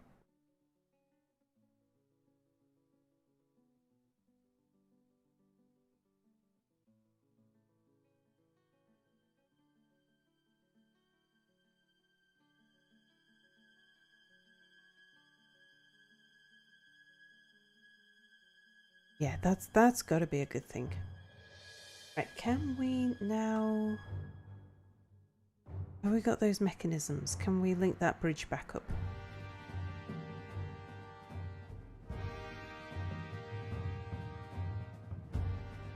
Yes.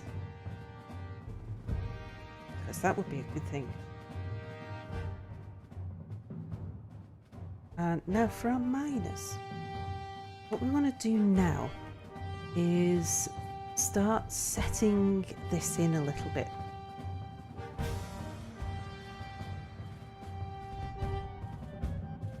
So let's start this side. So by digging rather than channeling, we'll be leaving the ceiling above us.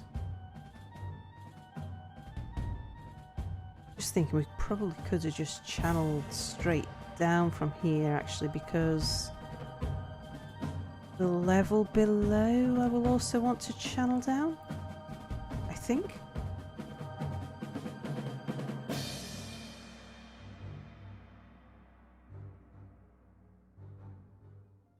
Well, if I dig it first, if I change my mind, it's not as difficult to deal with. At least then everything's on the same level and it's easier to visualize.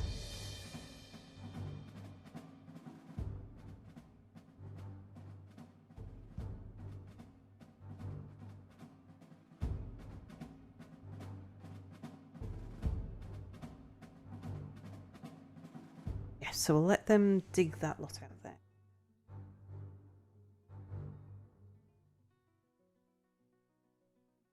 Ooh, what have I missed in chat? There's suddenly an awful lot. Just call it Kaiserschaften. Oh, my foot. King's Hole. That was from Urban Empire. Oh, yes. The last game where you left the default name. That's right. Kaiserschaften. I remember that. Oh, Bag of Holdings had an artifact missing. Oh. Have you been to the Hole of the King? Sure did.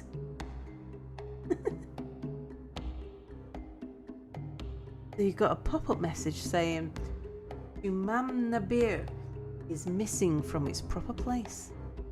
Oh wow. And do you have a justice of the peace, a sheriff that you can call upon? Get to start all of that stuff.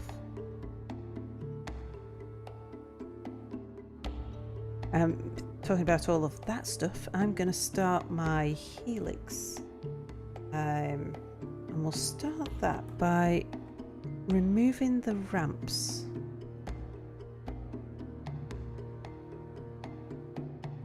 I mean, we're going to channel down, so I don't actually need to remove the ramps. But if I don't remove them, I'll forget where I'm supposed to remove them from. Or where I'm supposed to leave them behind. So it'll be from there.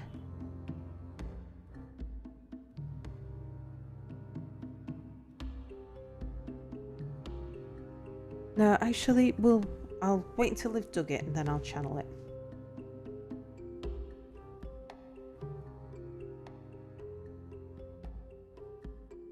I haven't set up a sheriff yet, so you've got to do that. But you can investigate the theft of the morals of wishing. Cool.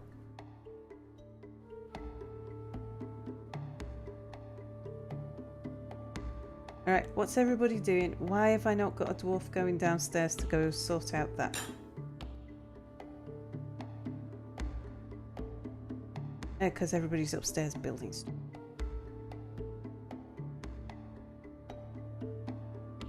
What's wrong with that bit of floor that you keep on trying to put in?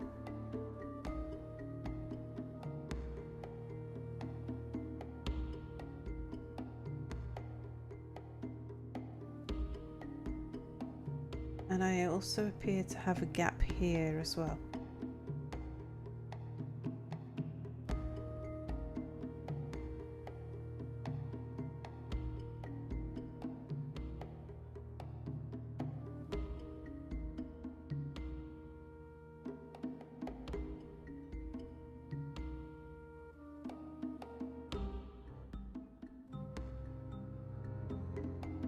I'm sure that the dwarves were able to complete the floor. Yeah, there's nothing suspended.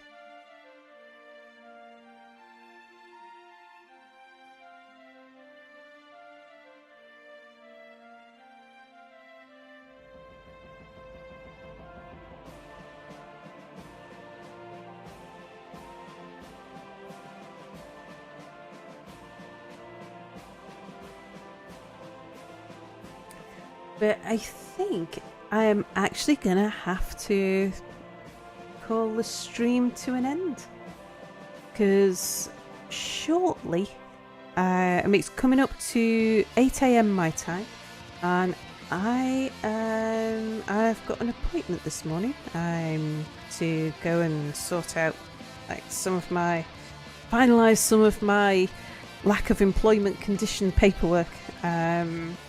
So I need to start thinking about going and getting ready.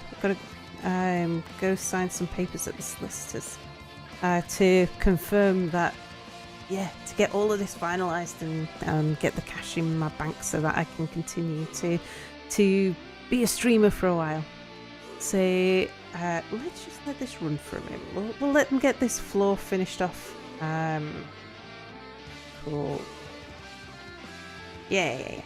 So I think at this point I'm going to call the stream to an end. So I'm going to be streaming Minecraft 4 p.m. GMT and 8 p.m. GMT, where we'll build whatever the outrageous thing is. I think it's going to be a kookaburra on fire. And then probably in the small hours of the morning, depending on who else is streaming, I'll probably go. We'll do a bit more of this fortress because I'm really intrigued to see where this goes. This is it's not exactly what I was thinking of, but I'm liking what I'm seeing. So I want to see what happens to it. It's a bit of a Bob Ross. So it's all just at the moment. It's all just happy accidents. So we'll see how it turns out. So thank you for watching. So this is you getting your release document stamped. Yeah, pretty much that sort of thing. It's sort of because it's a settlement agreement. So there's sort of certain formalities that we've got to go through to make it a legally binding employment terminating contract. So anyway, shall we raid somebody? That seems like the nice dwarf fortressy type of thing to do. Who's streaming? How about Grey Fox Games? Here we go, raid Grey Fox. Go see what he's doing.